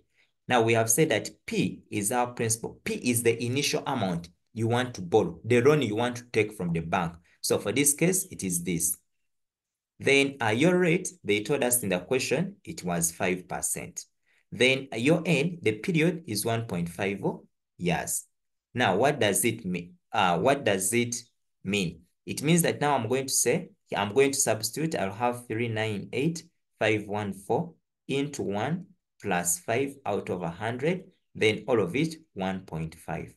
Now, always here, some of you make mistakes, and always I want you to do it in steps to avoid getting errors. So say 398,514. First work with the brackets. So this is 5 out of 100. Say that is 1 plus. You first check out what is 5 out of 100. In case, then you say this is 0.05. Everything 1.5.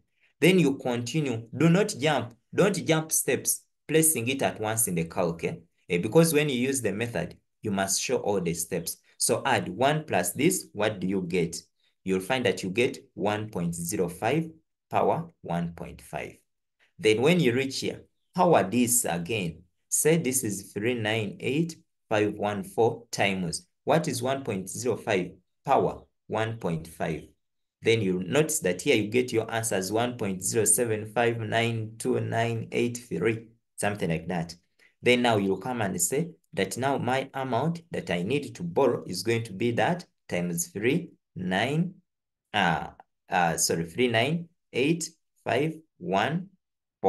So your answer here, the total amount, you're going to find yourself that you're getting 428,773.1004. Now, this is where you need now to come and approximate. So now here we say that amount needed, he needs to borrow is approximately 428,773. Now, here, in case now, since the question, in case they are borrowing in cash, it is okay. In case it is not, is by bank, it is okay. Now here, you can stop at that. In case you are going to make your conclusion, then you can say that the amount of money that this gentleman needs to borrow, this is the amount that he needs to borrow, is approximately maybe, this is 428,000.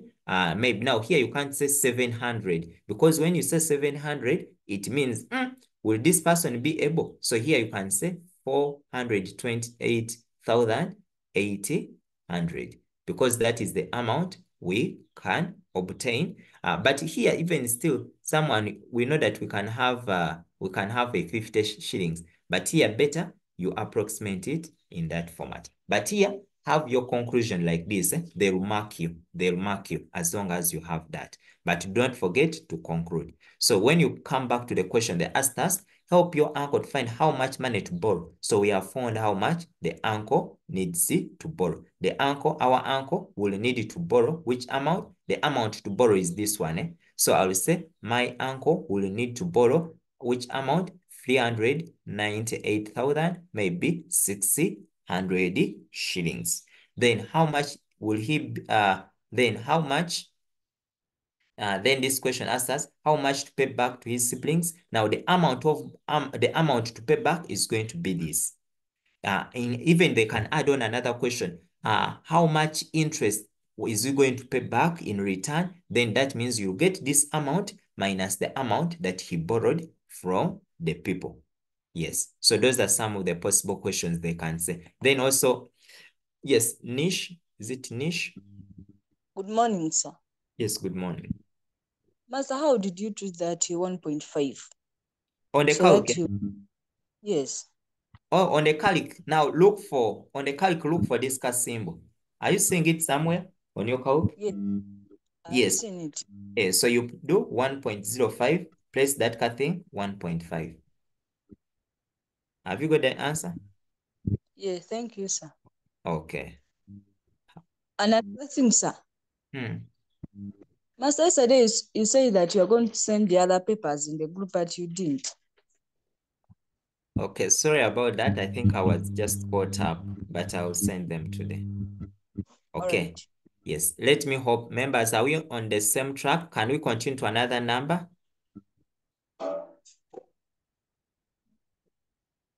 Are we good to continue to another number? Let me know in the chat. Let me pick Mike and Simon. Good morning, sir. Yes, good morning. Yeah, I think we need to, like, me, I did not understand the other part of, like, squaring. Like, you squared something somewhere, I think in the other page. Here. Yeah, This like, on squaring. this side here, yeah. Now, this squaring here. Mm. Remember, here, what we are having, we are having 132 feet squared. But they told us that 1 feet is equivalent to 0.305 meters. Now, since this one is squared, we must also look for its square. What is 1 feet squared equivalent to? Take an example. They tell you that maybe they tell you that 1 cup of water, 1 cup of rice takes on maybe 1 cup of rice takes on 2 cups. Then they'll ask you, what about when we have 2 cups of rice? How much water would you need? So it means that you have to multiply. You double the number of cups. That's what we are doing here. That 1 feet is equivalent to 0.305. What about when they are more? What do we do? Since they are squared, we shall also come here and square and also square, such that we can get the 1 feet squared and find out what does 1 feet squared represent. I don't know that Mike we have got it. Yeah. Okay. Okay. Now let's continue to another number of business math. Okay. Now we are going to another number. This number was in Waukesha. Another number is here. Yes, you can look through it first.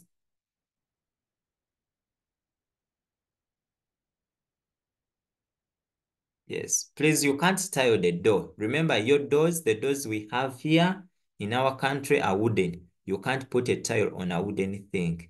Yes, those adhesive things, they may fall off quickly and they beat you. Okay. Now this is the number. They are telling us that your brother received shillings as a salary and complains of underpayment. Underpayment, it means that they are paying him less than what you expect. Like some of you, the way you keep on complaining, the teacher has stolen my marks, the teacher has stolen my marks. So that is the kind of complaint the person is having. And now they're asking you, help him find how much money and his percentage he pays to the government as his tax. Now, according to his thinking, he thinks that the government is taking a lot of his money, maybe through taxes. And unfortunately, he doesn't know how to obtain those taxes. So what are we going to do? Whenever you approach or whenever you find these taxation numbers, for any calculations you are going to be making, one, ask yourself, what do I need to know? That one, I will need to know the allowances for this person. Two, after knowing allowances, I need to know how much money do they tax, what is the taxable income, and how much tax is he going to pay. Now, we are going to start with the first thing of calculating the allowances. No, at AM, I said the previous number we are doing was the Waukesha number. This is not Waukesha. I don't know what's AM. Yes, I said the previous number we are doing, the one we have just done, it is a Waukesha number. This is not a Waukesha number. This is another mock body number. Okay. Yes, so now we are going to come and then try out. the first thing we are going to do is we are going to come and calculate the allowances. Now, when we are obtaining the allowances this person earns, the first thing you need to pay attention to, how here I advise you can use the table, but always feel free to use for you what you want. But me, I feel using a table makes my work very organized and makes me not forget anything. So I'll come here and I put the allowances, and then I'll come here and I put the amount. Now, when I come to the amount, I ask myself, when I read through the whole scenario, somewhere they told us that your brother earns a month grossly pay of this. He is married with 3 children of ages this. Given that he has this and this, now you come, your brother will qualify for because he's married and they have mentioned it, meaning that unmarried, I'll remove it. This one doesn't. Then I'll go, does this brother of mine have children? They told us that he has 3 children of ages 10, 15, and 19. Now you come ask yourself, each child below 11 years, remember he has one who's 10, meaning that he'll have the qualification. 15, she has above 11 years, but below 18. That means that the 15 one will lie there. Then the 19 one is not being catered for. Given that he has 64 lessons taught, he has those extra lessons they teach. Then I'll go on, attended beginning of term staff meeting. Then you go meetings. What is meetings? Was there any allowances for meetings? Meeting allowance, it is there. Then you go invigilation of exams. Yes, it is there. Then housing allowances. Yes, because you have to sleep in a house. Do you sleep anywhere? Then lunch. Yes. Then you are going to come and you start your allowances. That this teacher is given is married. So the allowances here I'll put 18,000. Then I go children, or I say family allowances. Now, under family allowances, I'll come and I say he has a child that is 10 years. So each child below 11 years is this. Then I will say below 10 years, below 10 years, below 10 years, that child is given. He has one child in that range is 5,000. Then I say 15 years. So I will say the 15-year child. And then I say how much is the 15-year child is given 7,000. Then I say, but he has another child of 19, then 19 years. But 19 years is not catered for. That one is at 0. Then I go to the next one. Each lesson taught. So I will say lessons taught. Now, under lessons taught, I'll come and I say, how many lessons did he teach? They're telling us that he has 64 lessons taught in a month, 64. So each lesson is 3,000. So I'll come here and I say 64 times 3,000 for each lesson. So how much? I think this is 192. 64 times 3 is 192. Then 003. Then I'll go on. Another one, I'll come. Examination invigilated. Then I say examinations invigilation. Examination invigilation. Then they're telling us that given attended beginning and invigilated 5 examination sessions. And each examination session is 5,000. So I'll say 5 that he invigilated times the 5,000. So this one will give us the 25,000. Then I'll come to the next one, the meeting allowances. So I'll say meeting allowances. Then I ask myself, how much is 50,000? But how many meetings has he attended? He has only attended beginning of term staff meeting. So it is 1. So here I remain with my 50,000. Then I say housing. Everyone is entitled to sleeping in a house. So they give you that allowance. So this one is 240,000 per month. Then lunch allowances, you are entitled to eat. So you cannot go and you fail to eat. 2,000 per day. So I will say 2,000. Now, times the number of days in a month, which are 30. So here I'll have 60,000. Now here, do not reason. Some of you love reasoning a lot. You might say, but my teacher doesn't work my teacher doesn't work on weekends. Let me reduce the weekends. Please, here, that assumption, put it out. So in fact, for that excellence, you can say, assuming my teacher works throughout the whole month. That one can be one of your assumptions. Yes. Do not bring assumptions that he doesn't work here, he doesn't work on the weekend, he only comes twice in a week, so such things. Yeah. So can we get the total allowances? How much are we getting for total allowance? Total allowance. How much are we getting? Is equal to shillings. Let me look through the chart. Uh-huh.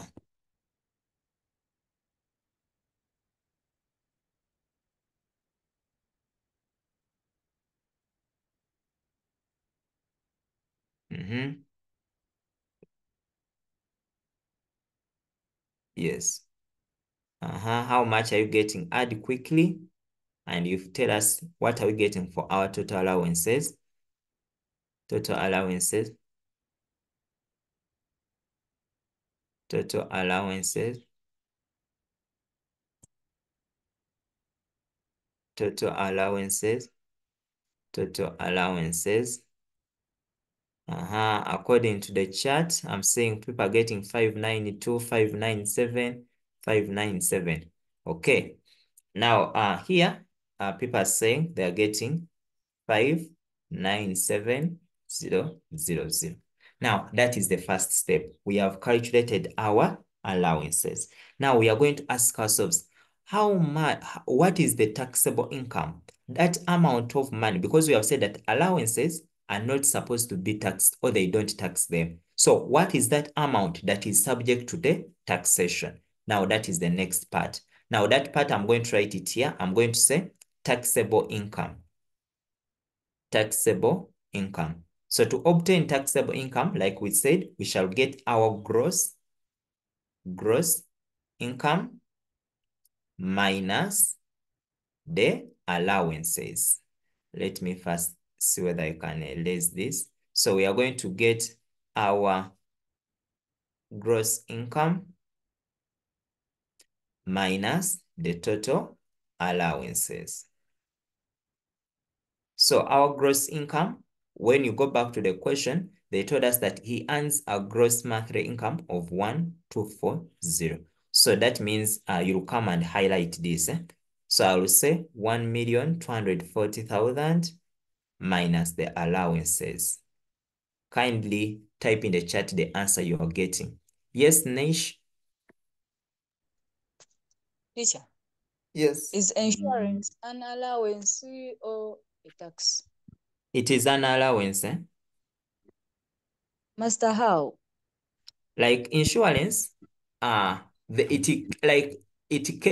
don't like it caters for you in case of any misfortune. In case of any misfortune, in case anything, like you are secured. That money, like even you, like as a student. So Yes. like that insurance is given to you by the company. So that money the company is giving you, insurance is given by the company that you are insured to work for them.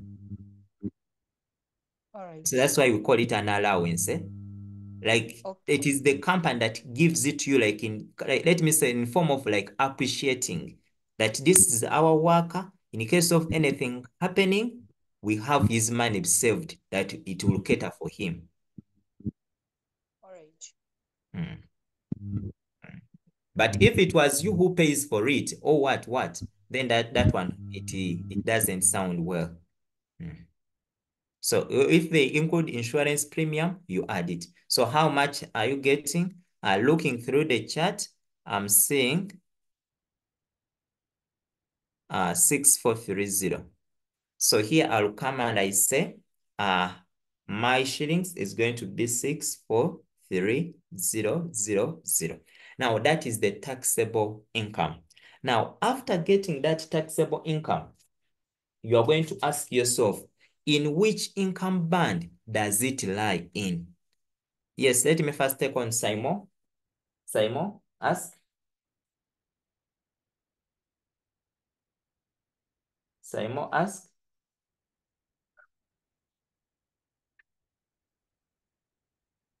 Saima is not asking. Okay. Saima is not asking. Okay. Yes, even for some good companies, niche, you'll find out that even they give you transport allowances and other allowances. Yeah. So, but whenever you get insurance, in case it has been given to you, please include it as part of your allowances. Okay. Saimo is not unmuting. Mike is not unmuting. I don't know why. Niche? Yeah. Like they ask, Okay. must Mike, first come. So like, I'm seeing your lunch allowance 2,000 per day. And I'm seeing you have multiplied it by 30. Like, how did this 30 come about? Here. Mike, are you seeing a hint? A month has 30 days. Okay, understood. Yes, Nish? but they may tell you that that someone pays insurance for his children, like the monthly insurance for his children. Now, is that an insurance or tax? No, okay. Anything with insurance, the moment they mention the word insurance or insurance premium or what, that one is like a reservation. You are reserving it for future use. So those things that we are reserving for future use are more or less like allowances. Yeah, even if you are paying for it, but it is not given to you directly. When they tell you that someone is paying for insurance, that money is not given to you directly if you are working for a company. No, they just deduct it from what you earn. And even like you find for good institutions that even they add for you. If you have seen people who work for, let me say, people who work like always, they will tell you that you open up an insurance thing or something like that. You'll find out that that money keeps even on accumulating even. It keeps on accumulating over and over. When it comes to insurance, it keeps on accumulating, even they give you profits. Yeah, All though right. you don't withdraw it, but it keeps on maturing over and over. Okay. Okay. Let us now first continue. Now, after getting our thing, you are going to come to your tax band or income band. Check out where this taxable amount lies, the 643,000.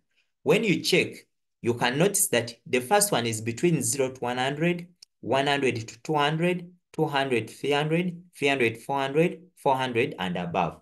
Meaning that your 643 is going to be where you have the above. So it is here because it is above 400. What does it mean? It means that now we are going to tax each and everything because yes. So now what am I going to do? I'm going to first find out what is the taxable income. So I'll put here the income, that taxable income. So to get our taxable income, you subtract here. To get the first one, you will say 100,000 minus 0. So here you'll get your money as 100,000. For the next one, now those people who have not done taxation, this one is just a placeholder. So this means between 100,000 to 200,000. So since here we stopped at 100,000, so it must be that money that exceeds. So here we shall just say 200,000 minus 100,000. So we shall end up with 100,000. Here we shall say 300,000 minus 200,000. We shall also get 100,000. 400,000 minus 300,000. We shall still get 100,000. Then for the last one, we shall say 643,000 minus 400,000. So here we shall end up with 243,000. Now, after that, we are going to find out how much do we pay as tax, what we are calling the income tax. So in order for us to obtain this income tax, it means that our taxable income, we are going to subject it to the tax rates. So the tax rates are 10%. So I'll come here and I say the 10%, which is 10 out of 100 times the 100,000. And you cannot see here, these two zeros are going to cancel. I'll end up with 10,000. I'll come to the next one. 25,000, 25% times the 100,000. So here, when you do your mathematics, you end up with 25,000. These two zeros and the zeros cancel. You come here, you say 30 out of 100 times the 100,000. So these two zeros will also cancel. So you remain with 30,000. I don't know that it is a question. Yes, I've told you, Chirabo, that one you are seeing, this one you are seeing, this one is just a placeholder. It just shows you, because for the first income band, we moved from 0 to 100,000, meaning that the next one, since we don't, the next one must exceed 100,000. So for us to show that it is exceeding, that's why we put a 1, because the first band was from 0 to 100,000. So the next band must exceed 100,000. So this one is the one that is showing us that we are exceeding 100 what? 100,000 for the next band. But literally it means, now this one is going to be meaning that since the last tax band we stopped at was 100,000, that's where we are going to start from 200 minus the 100,000. So here we stopped at 100,000 and here we are ending at 200,000. So that's why we say 200 minus 100. Here we are stopping at 300, but we stopped at 200. That's why we say 300 minus 200. Let me hope you have got that.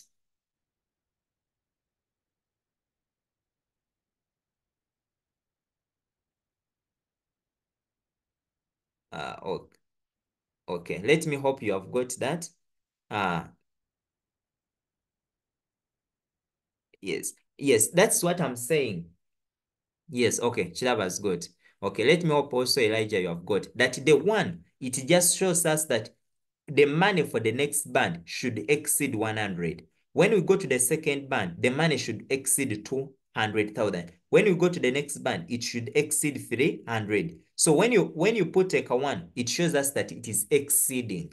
So the one is just to show us that it is exceeding the previous band.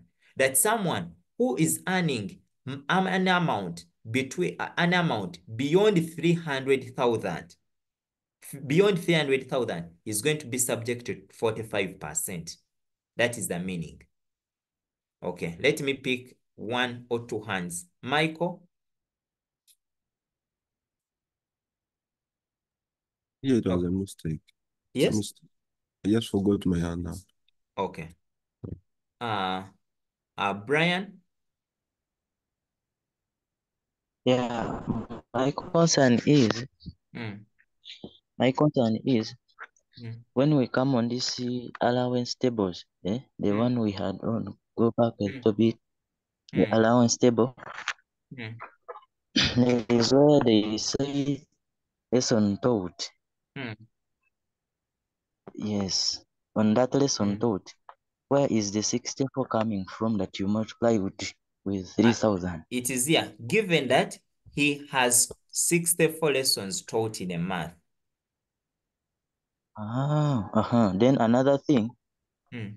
here also in allowances, there is unmarried teachers. Why did you left out that allowance that is given to the unmarried Yes, ones? Brian, they told us that this gentleman is married.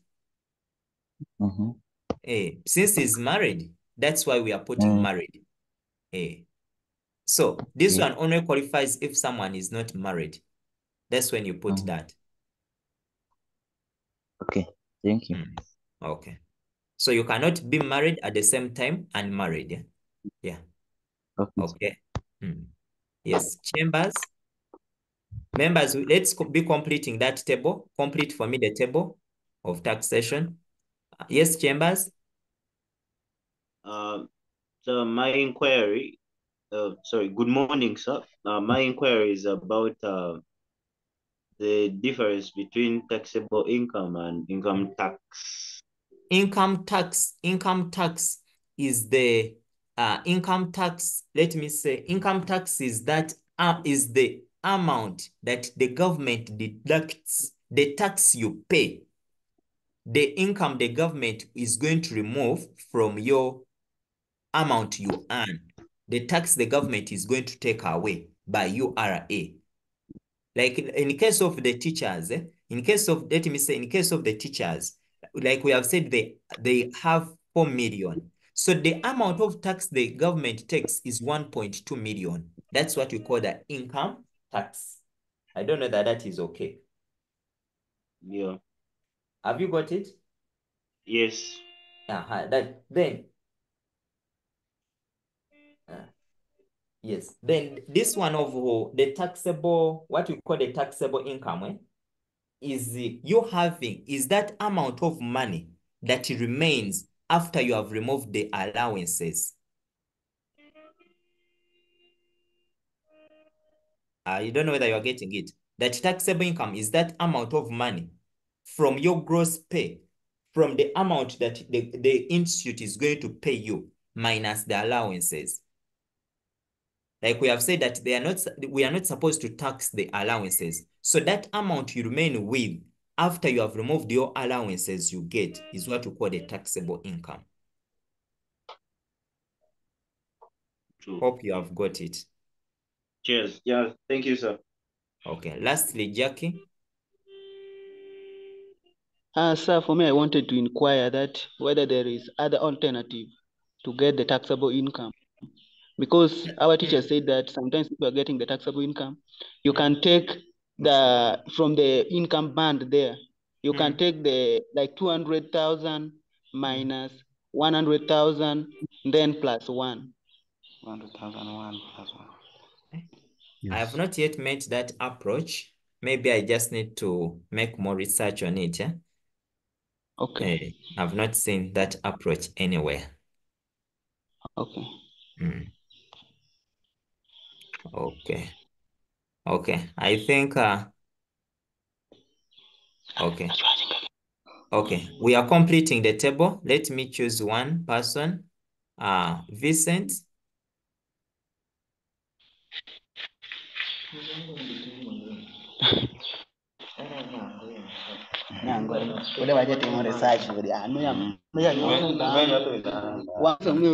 one.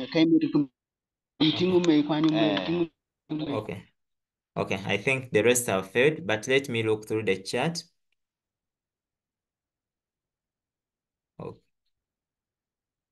Okay.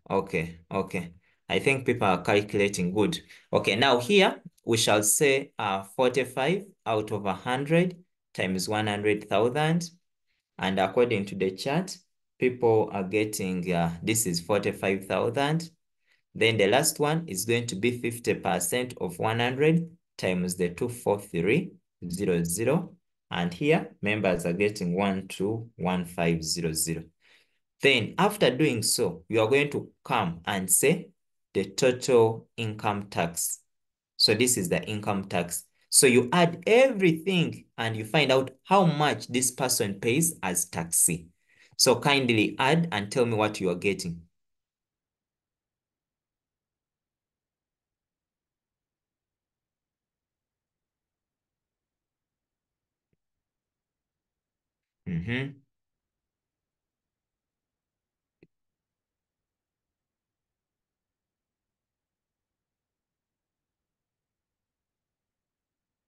Let us continue.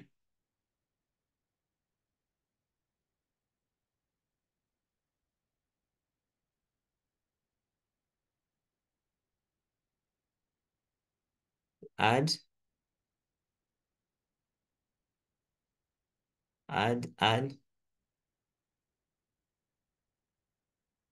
So Sean, when insurance is given as unknown, you just play with the formula.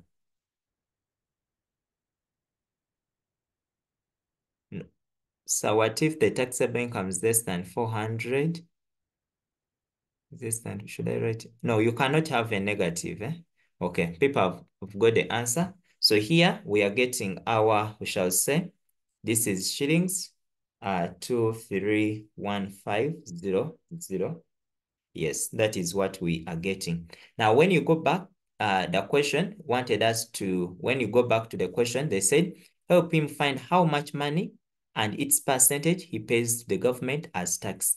Now, what we have found out is the amount that he pays to the government as tax. So I will say that the amount of money he pays the government as tax is this, 231,500. Then, but they have told us also, I give it as a percentage. So now I'm going to say a percentage, the percentage of the income of the money that goes to the government, percentage of the money he pays as tax, of the money he pays as taxi. So that to get that one, we are going to get our income tax divide by how much does he earn, which is what we call the gross income, times the 100. So your income tax is 231,500 divided by our gross, which is 1240000, then times 100. So when you place your calc, I don't know, place quickly and give us what you get.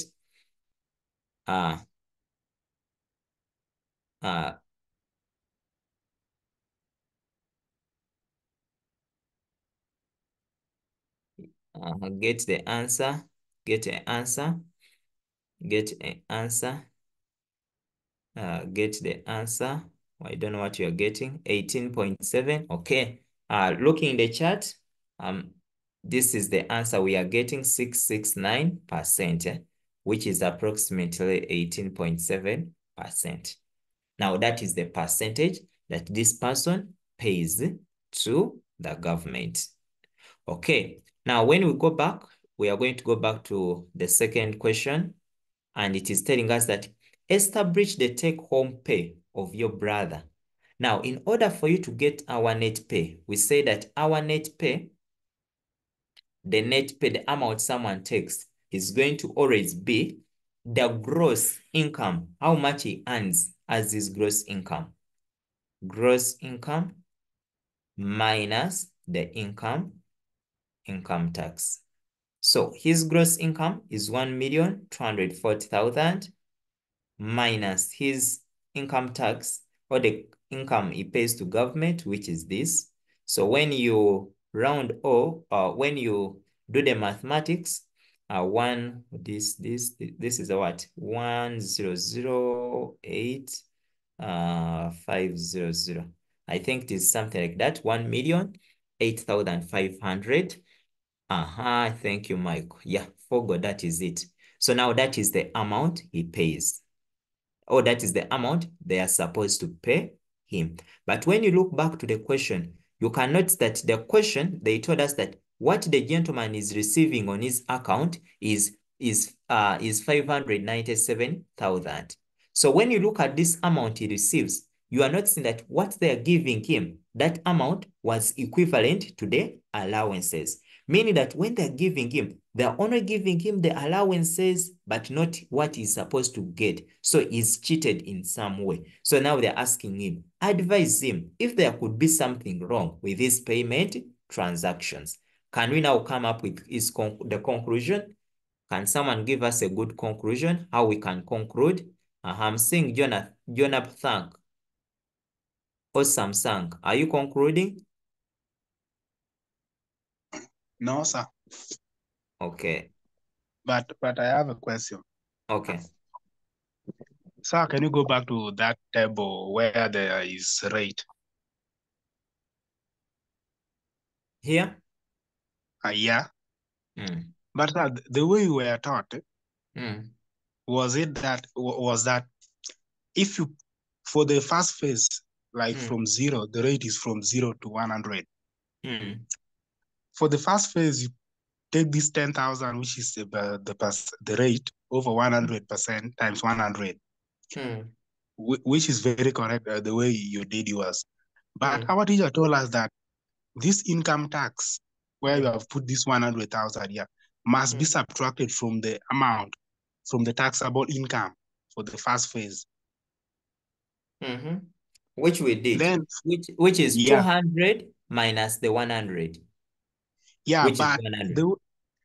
The way you were taught it was that after getting this 10,000 here, Because you have subtracted 100,000 from zero, you have subtracted zero from 100,000.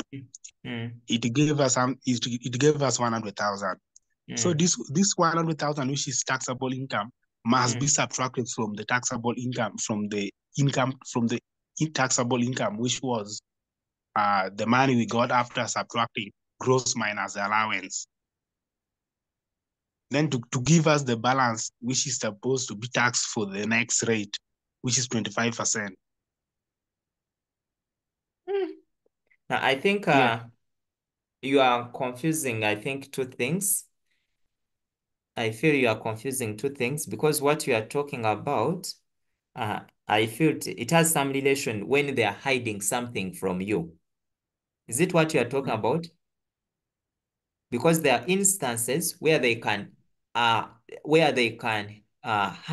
the taxable income. There are some of those situations where they hide the taxable income completely. So I'm not understanding that approach. I think you need to first go back and look at what you were really calculating. Because if it is taxable income, you just keep on subtracting the different bands. Okay. But maybe you'll send me a picture and I look at how he did it. Okay. At AM. Teacher, good morning. Good morning. Teacher, what if on the last part of that table, there, where you are? What if my taxable income is 399,000? Where? It's there at the end. Where they say 400 and above. So what do I do?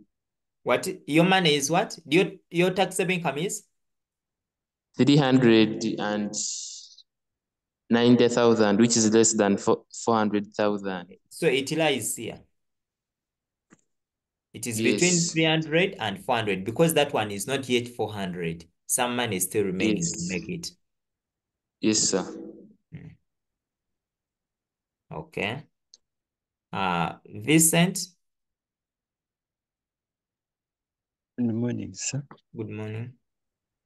So I have a question, almost like that guy was asking. There is a certain seminar. Is it St. Henry's and Martin together, Martin? There is a question, but I tried doing it using the same approach, but for it they didn't give. I think they gave. I think the taxable income. They didn't give the taxable income. Maybe I'll try sharing, guys. Okay, you share. No, okay, now, like the situation you are talking about is where they have not given you the taxable income and they want you to do it, to find it. That is, in fact, even at times, even there are times where they give you the income tax and they want you to find his gross income. So that is the reverse order, whereby you go back in reverse. So I think that's what you are talking about. Yes, sir. So that's can you do it like there we do it in entrepreneurship? We say that to get the net income, I can be adding the previous, I be adding one until I get the to get the income tax, I can be adding MSA way of here of 25.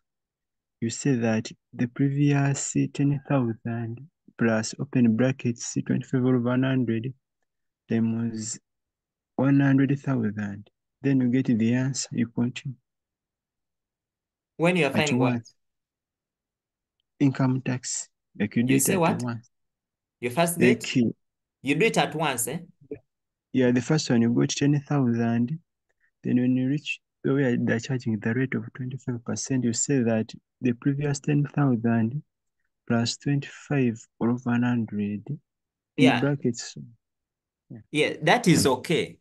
That is okay. But like I've told you, the disadvantages of working something at a go, in case you make any mistake at any step, everything becomes wrong. That is now the problem. That should you make any error on any step, everything is going to become wrong. That's why this step by step is okay, that even if you make an error somewhere, at least you get some scores other than you getting a 0 completely. Thank you. Ramadan, okay. But let us conclude this number as people read the other. Now, for such a case, you need to give your conclusion. Your conclusion can be that my brother is being cheated, or you can say that there is something wrong with the payment transactions, because according to the calculations, my brother or the brother is receiving 597,000, which is equivalent to his allowances, meaning that my brother is only offered his allowances, but there is some amount of money that is not added on to his account. And therefore, according to the calculation, his net pay should be 1,008,500 shillings. So she could go and claim for it, something like that. Okay, last Ramadan. So that's how you can conclude. But let's be going to another number. Look at that number. Look at that number as Ramadan talks. Okay, sir. Can you please turn on to the table? Yes? The table. Mm. My question is in relation to the table. Can you please turn on to the table? Yes. Yeah. It's like here, the 400 and above.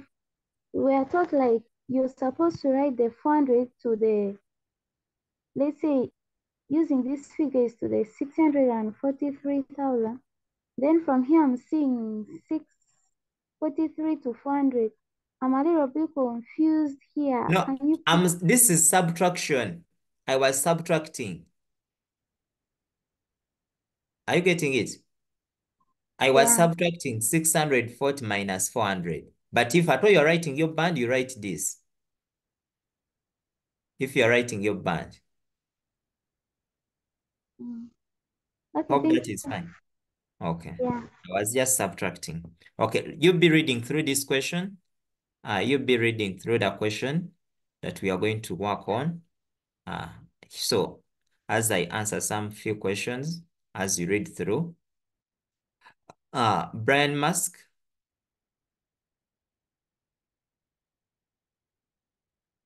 Okay. Francis Mpungu. Good morning, teacher. Good morning. Yes, I was asking, when you're giving the conclusion, shouldn't you state the difference? The difference? Yes, that's why I said conclude with figures. And give how much is he being cheated of. Like we are looking for that excellence mark. Yes, teacher. So for you, make sure you convince the person.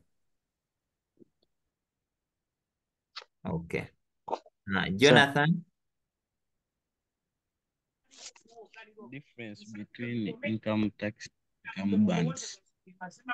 Now, income bands is like a range that, like, remember when they are designing or when we are doing the taxation, it depends on how much someone is earning. The way someone earning 20 million as the salary is not the same way someone who is earning 300,000 is taxed. They are taxed differently. So now the different bands is like the different ranges depending on how much someone is earning or how someone is how much someone gets. Those are then income tax is that amount of money you pay to the government as a person, such that the government can run its service.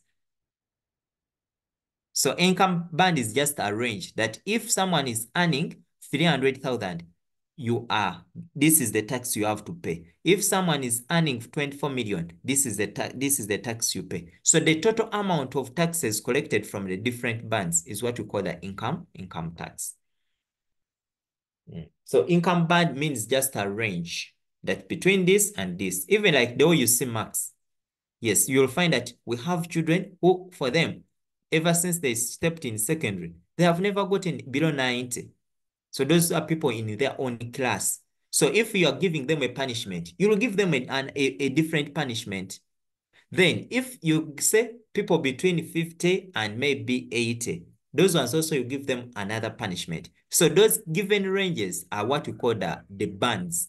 So even incomes are also arranged in that given format, depending on how much you earn. So the more amount of money you earn, the more taxes you pay. Yes, Karema. So hope people are reading through. Yes, Karema. Good morning, sir. Good morning.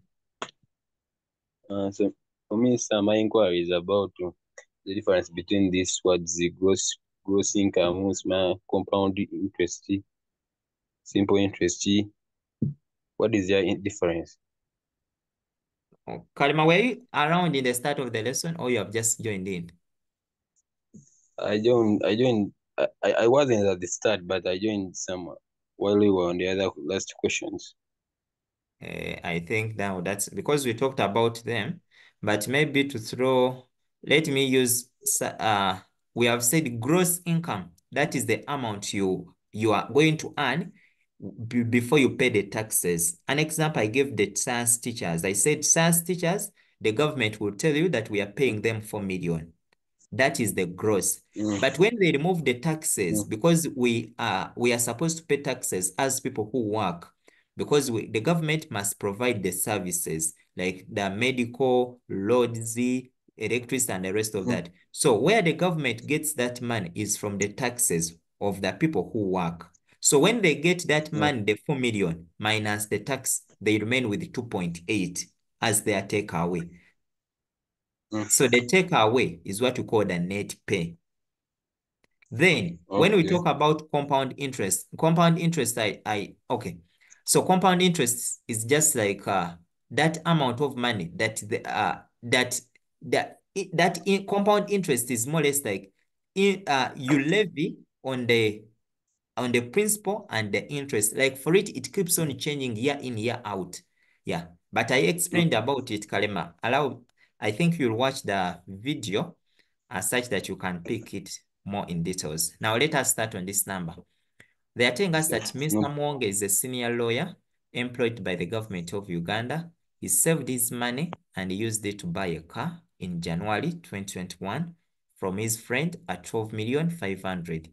The car depreciates at a rate of 10% per annum. The brother to Mr. Mwonge left Germany for Uganda through Switzerland. While in Switzerland, he bought a watch worth 54 dash marks and the rest of that. Then they are telling you that the first tasks, what was the value of the car in January 2024? I want people to type in the chat. What do you think we are going to calculate?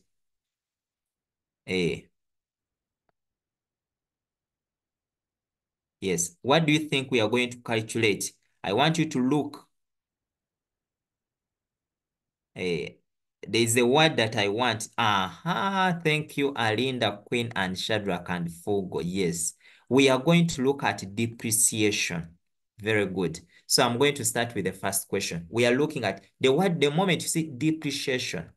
So we say that the amount is always given by principal into 1 minus R out of 100, then all of it per N. We say that when it comes to depreciation, we don't use a minus, a plus. We instead use a minus. Then we know that the principal is the amount he buys something. So which is 12,500,000. Then the time are the years. Now, this is why you must be very calculative. That his time, he bought the car in January 2021. And now they're asking you, what about in this recent January of 2024? So members, how many years have passed ever since the gentleman bought the car? How many years? 3. Very good. Those are 3 years. So here, I will say my time is going to be 3 years. And my rate, they're telling us it is depreciating at 10%. So now I'll say my amount is equal to the principal, which is this.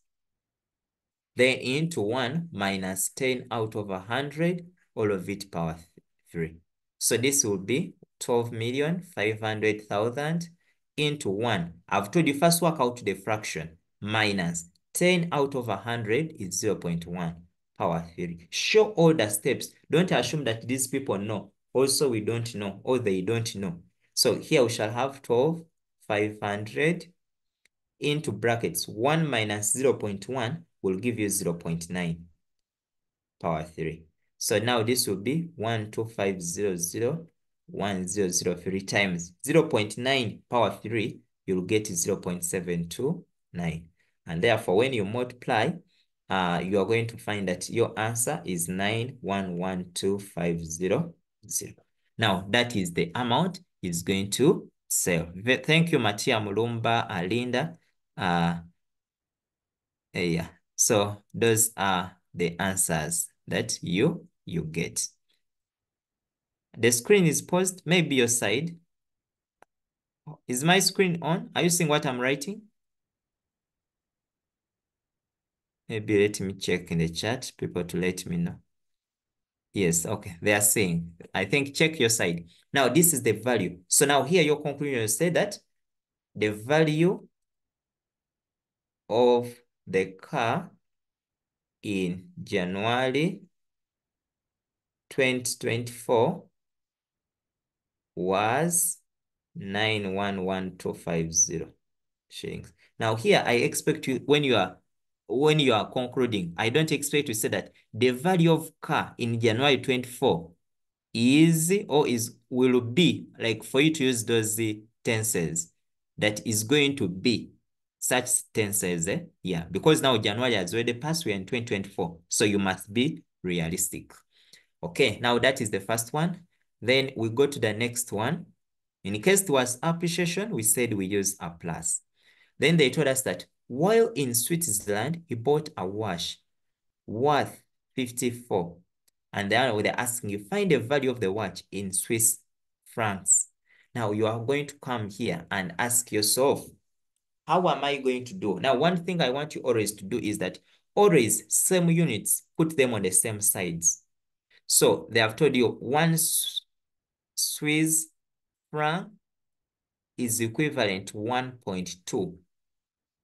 This one for that country, max. Now, anything with the Swiss, put it this side. Anything with the Z dash, put it this side. Is that fine?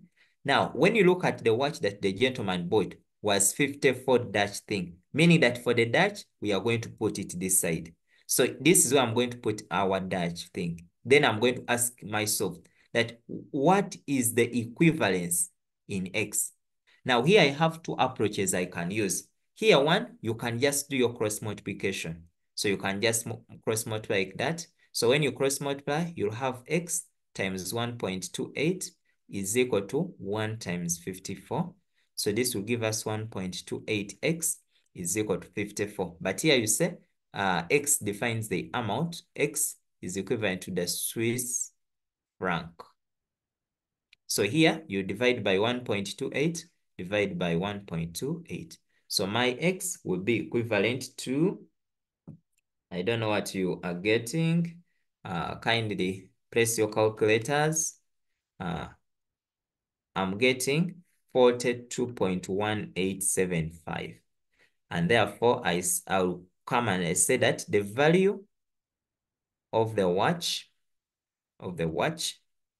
is or was or is, the value of the watch is 42 point. Now look at how they write their sign, that the word Swiss franc comes after. So I will say 42.1875 Swiss franc. Now for foreign currency, do not forget that for each event can be given in points. So you leave your points, do not round off to 0 decimal place. Then when I go to part 2, they're asking us that, what about in Ugandan shillings? So they told you that here, 1 Swiss franc is equivalent to this Ugandan shillings. So I'll come and say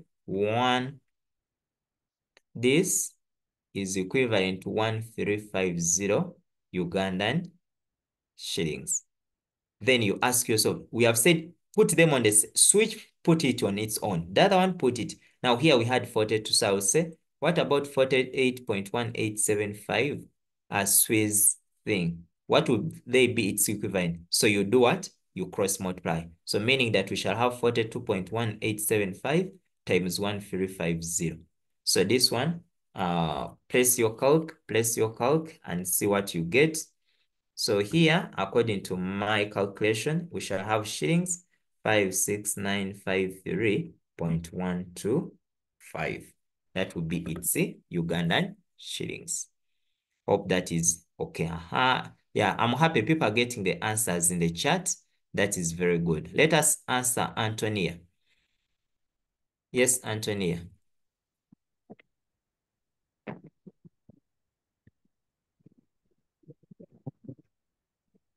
Antonia? Joyce, are we on the same page?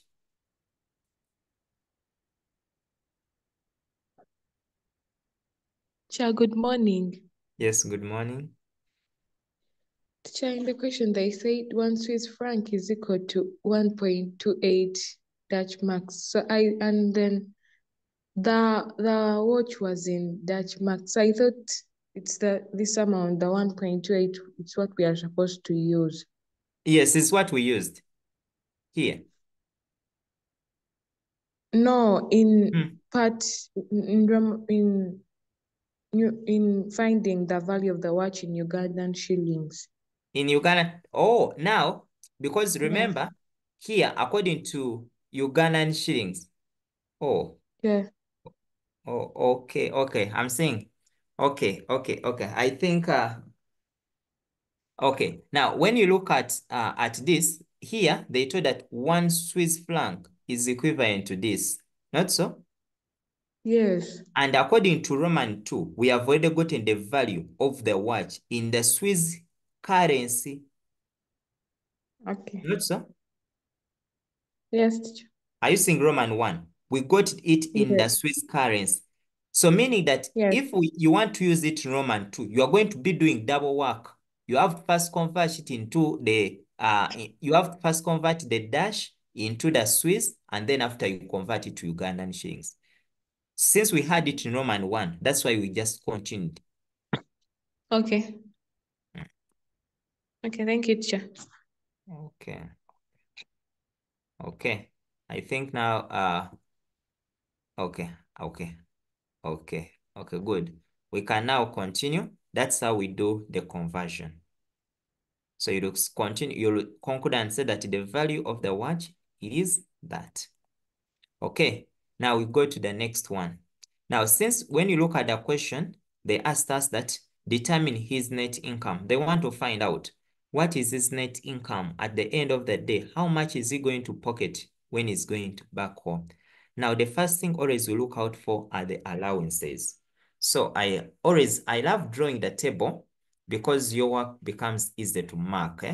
Secondly, even when you miss, like I love the table compared to this approach here people love using, whereby you add all the allowances on one line and then you conclude. The problem here is that should you make any mistake or any error on any part, everything becomes wrong. Because anything wrong along one line. Take an example in case it's electricity.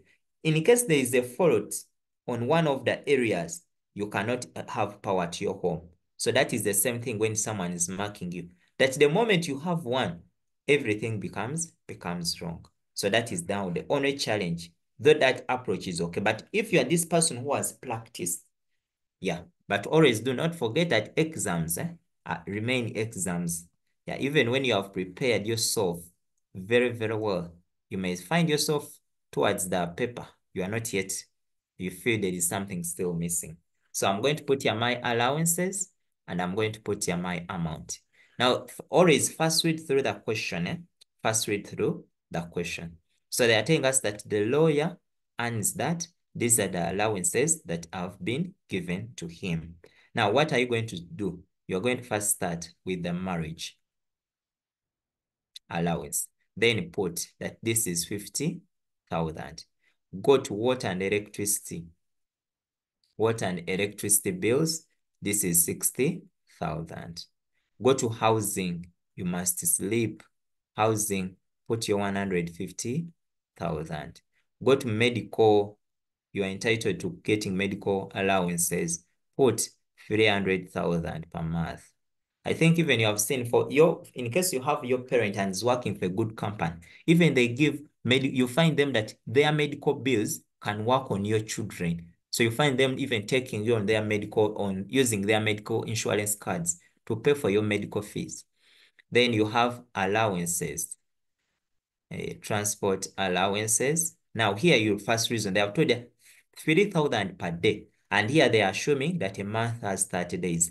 But even in some questions, they may not tell you a month has 30 days. They can just tell you in a month of January. Now for you need to know that in January, how many days do we have? That we have maybe 31 days. So here I will say my transport is going to be 3,000 times the 30 days. Then I will continue. Insurance. Now I've brought in the insurance parties here. Insurance, relief, and relief. Now, when it comes to insurance, they're saying that 180,000 per annum. And I think, so when they say per annum, since we are calculating everything in month, I'll come and I say 180,000 divided by the month. Since we are working in month, we shall divide by 12. Since a year has how many? So 180,000 divided by the 12, you'll end up with 15,000. Then after that, you go to family allowance. Now, for family allowance, they are telling you that they are doing it for only 3 children. For only 3 children. So you'll start. For children in the age 0 to 10, they pay this. But they're saying that this person has 5 what? Children. This is where now I told you that consider children who are attracting more allowances.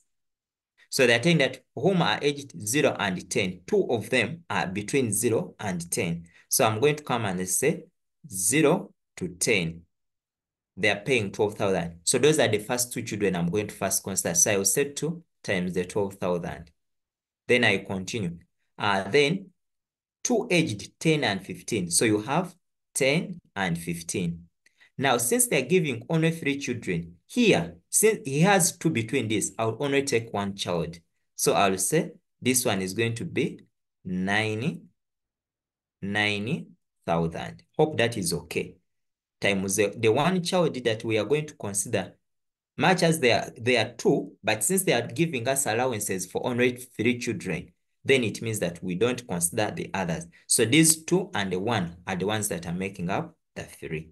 Then and the other one is 18. So 18, we don't need to consider because even it's attracting less allowances.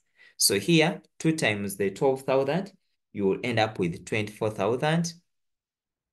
Then here, we shall end up with the 90,000. So now that is going to be our allowances. So can you add up and we get the total allowances? As I look through, I pick this hand. Yes, Miri Swift. Unmute. Teacher, Hmm. for medical allowances, it's per annum. We have to divide by 12. Okay. Medical is per annum. Good. Thank you. Let's divide by 12. And this is medical. This is 25000. Okay, thank you. It's per annum. Okay, I think that was the concern. Okay, thank you. That is okay. Okay, now let us add.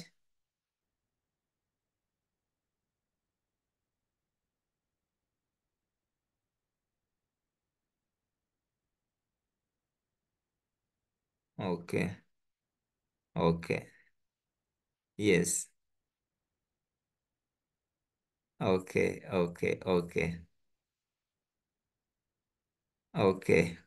Now we are adding, add. Okay, good. Nobody is getting 4. So here we shall have shillings 423,000. Okay. Now that is our allowances. Good. Now, after getting our allowances, now we are going to go back because we are looking for his pay. Now, to get it, we are going to first find what is the taxes that this gentleman pays. That is the taxes is going to pay. But in order for us to get the taxes, we first get the taxable income. So we say that taxable income will always be given by the gross income minus the allowances. So here, our gross income, they told us that this lawyer is earning 760,000. So we shall say 760,000 minus our allowances, which is 423,000. So this one will equal to, I don't know what you're getting. Calculate, what are we getting? Calculate, Richard and Linda. Michael Blah is saying, yes. Okay. Richard, be unmuting and Linda as I write both answers.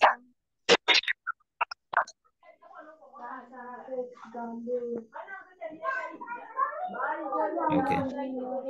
Okay. I think Richard, your background is bad. Yes, Alinda. Alinda, I don't know why you are Alinda. Okay, I think you have. Okay. Yes, per annum. Okay.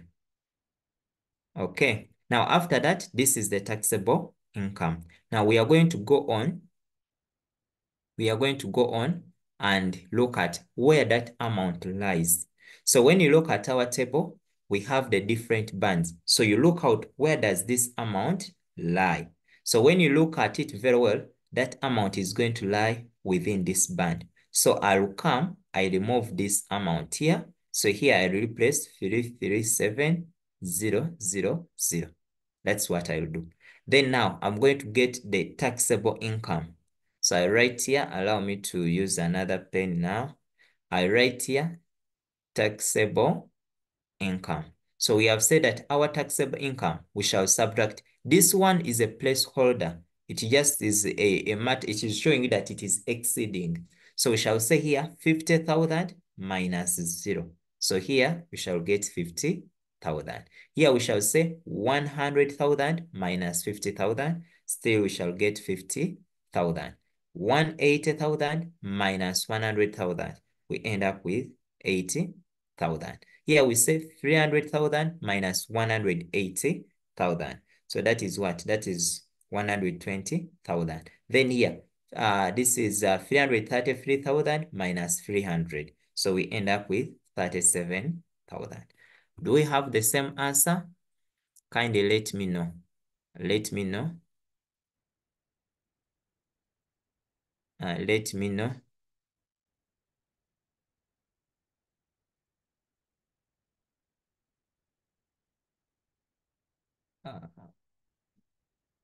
We are the same.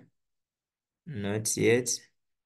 ARP, you are saying we have left something? ARP, I don't know whether you can. Yes, ARP.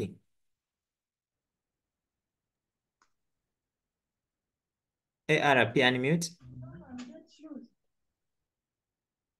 ARP.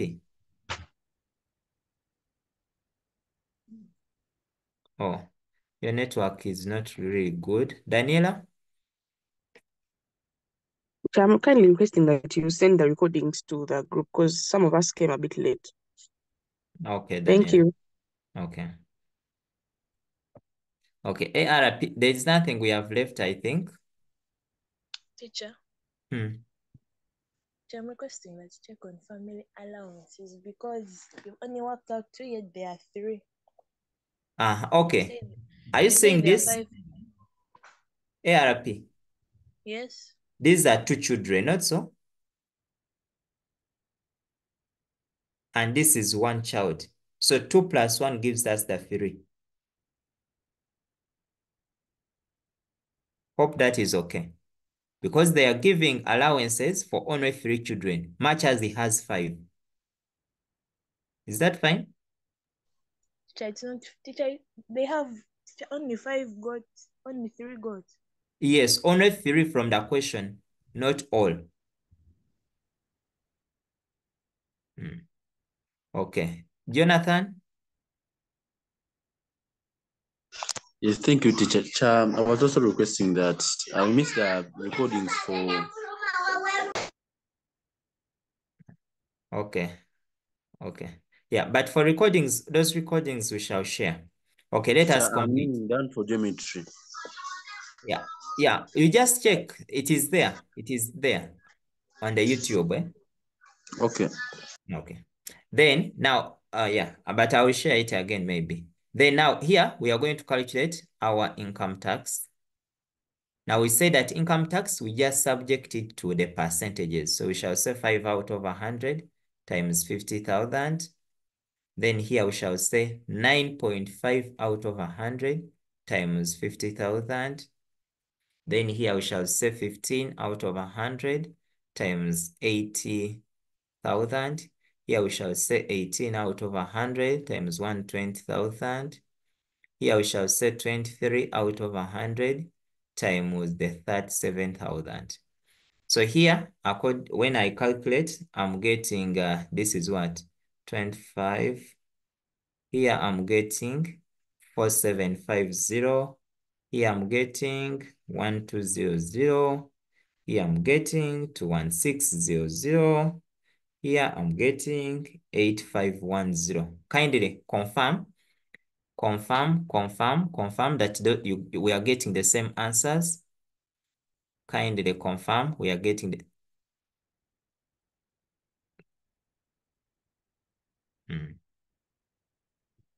Okay, kindly.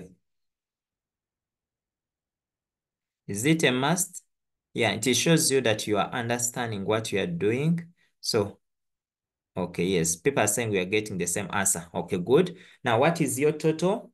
According to Fugo, he's saying 49360.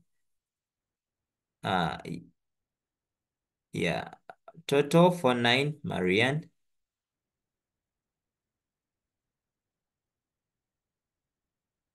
Okay. Yeah. Yeah, total. Okay, Kites and everyone. Okay. So here we shall say that our income tax, the total income tax, will equal to 49360 shillings. Now, since the question wanted us to find his net income or net pay, we shall now come and say that the net pay will always equal to the gross income minus the income tax. So our gross income is going to be the 760,000 minus the 49360. And our answer here, I'm saying it is going to be shillings 710,640. Confirm that that is what we also have. Is it what we have?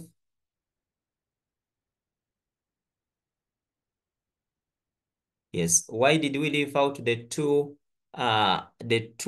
last two taxes? Because our amount doesn't exceed. Like I've told that these bands is like compare it when you are earning.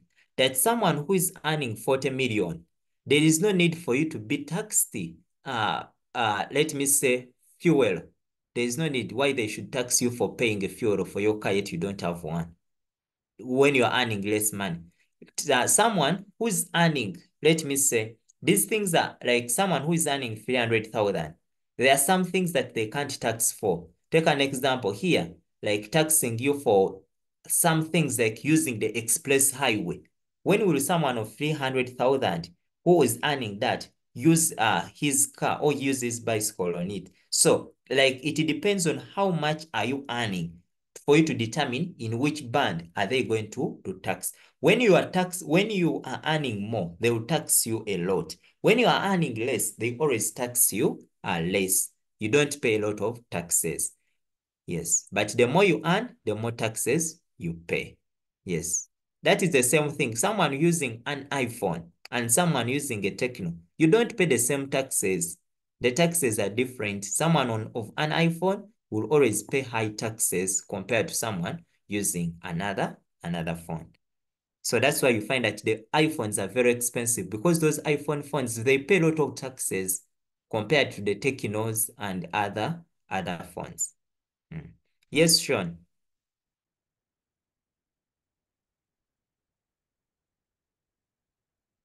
Okay. Given My question is Hello? about calculation of allowances. Mm. There's a question interacted with where they were telling us that someone works for 5 weekdays, has 5 working days a month, right? Now, when you get the basic, which is 5 times 4, that's the number of weeks in a month, you get 20 days. But then ideally, a month does not only have 20 working days. The minimum in case it's 30 days is 22. How do you take that? Now Do that's where you you need to state the assumption, eh? Is that fine? Okay. Yes. Hey, that's where you state your assumption that assuming that we have a week has 4 weeks and those are 5 times 4, which is 20. Because you are saying the question, they are telling you the working days. Yes. So if it is working days, now you need also to reason that particular thing that there will be 20 days. Other days people may not be working. So You put in the weekends, the public holidays, and the rest of that. do you put the assumption before the Yeah, calculation or after at better the to put it conclusion? before Okay. the yeah, such that they Um, know. Yeah, that is how we are going to get that excellence mark. What makes you different from any other ordinary student? That is the one. Brian Musk. yes. Yes, my concern, it is on that very question that I had forgot to ask. Eh? When you got there on those last bars, there is where they say more than, eh? And sometimes it is above, eh? What confuses me is how to conclude that answer to get the amount which is supposed to be taxed. Consider the student. It was. There I didn't understand it very well. The last I one? would like to, yes, on the other question that we had finished, on this last verse, there is where they say, on the other previous question, they said above 400. Now I was confused on where we got the 64 that No, we subtracted. 64.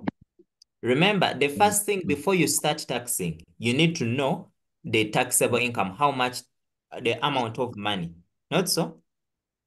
That is the first thing. So that amount of money you get that is going to be taxed is the one that gives you the band where you are going to stop the taxing, where that money lies. So it is the first thing you do. You first get the taxable income such that you know where to stop taxing.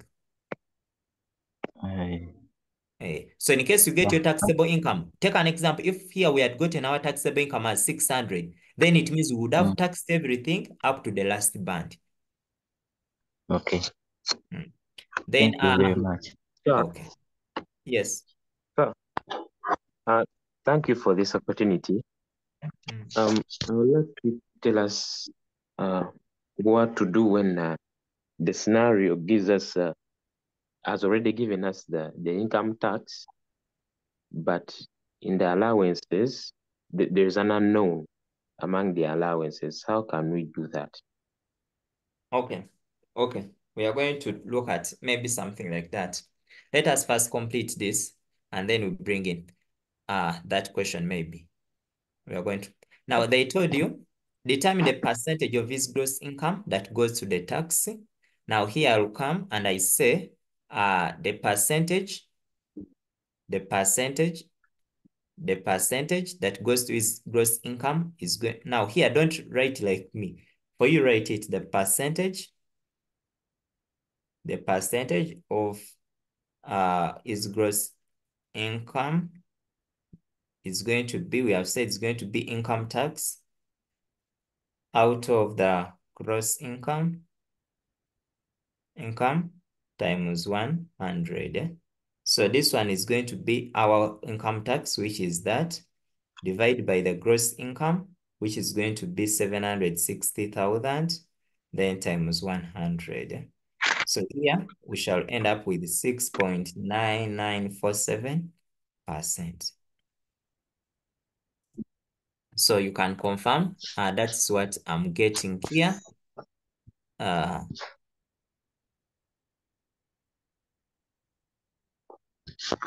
yes. Okay. Okay. Yes, so that is how you get. There is not any formula for getting tax income. The formula for getting income tax is obtained from here, the net pay and the gross income. Yeah, that's where we get it. Okay. Okay. Okay. Okay. We are going to continue. So please and please, okay. Okay. All phones are good. All phones are good. All phones are good. Yeah, but I know always like all children, I know everyone is better in one way or the other. So you having your iPhone, it can be better than some people who have the Nokias. I know they are celebrating that it can keep battery for so long. So every phone has something better than the other. Okay. Okay. Now I hope that is the answer you get for the last part. Just confirm. Let me confirm that that is what I'm getting here. Oh no, I think it is supposed to be 6.49. Oh, I've written it poorly. I've written it poorly. It is 6.49, 6 point. Even let me write it in a better way. The percentage is equal to 6.4947%.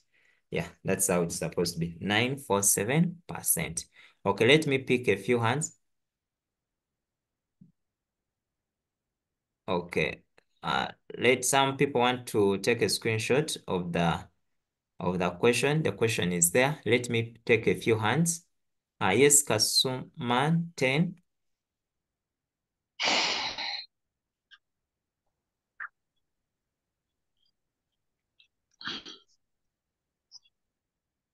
Okay, Kasuma, we are not getting you. We are not getting you. Yes, Kasuma. Okay. We are not getting you. Now, should you meet now like some of you are saying, what if we meet a case whereby they are hiding this one, they have given me this one. Now, that's what we call the reverse approach. Now, if you meet a case, take an example, they can give you the income tax and they may want you to calculate the taxable income. Whenever they hide something from you, it means that you must be able to do the formula. Now, I'm going to use this same scenario we have been doing. Take an example. They can give you the income tax as this. They can say that the income tax the person pays is this. What is his gross income? What do you do? What you do now for such a case, always we are going to go back and ask ourselves, how do we get income tax? That in order for us to get income tax, we do from this band to this band, from this band to this band, from this band to this band, from this band. So you're going to be playing with the formula, but the most important formula you need to know how to, the most important formula you are going to first play with is going to be this formula of taxable income is equal to gross income minus the allowances. Now, in order for you to play with this formula, you are going to come here and know this formula, because for such a case, they will give you the income tax, but they may hide away the net what? They may even give you the net income. So you just need to play with the formula and then come up with that. Let me see whether I can get one scenario of that nature, but allow me to stop this recording now. Yes. Okay. Let me,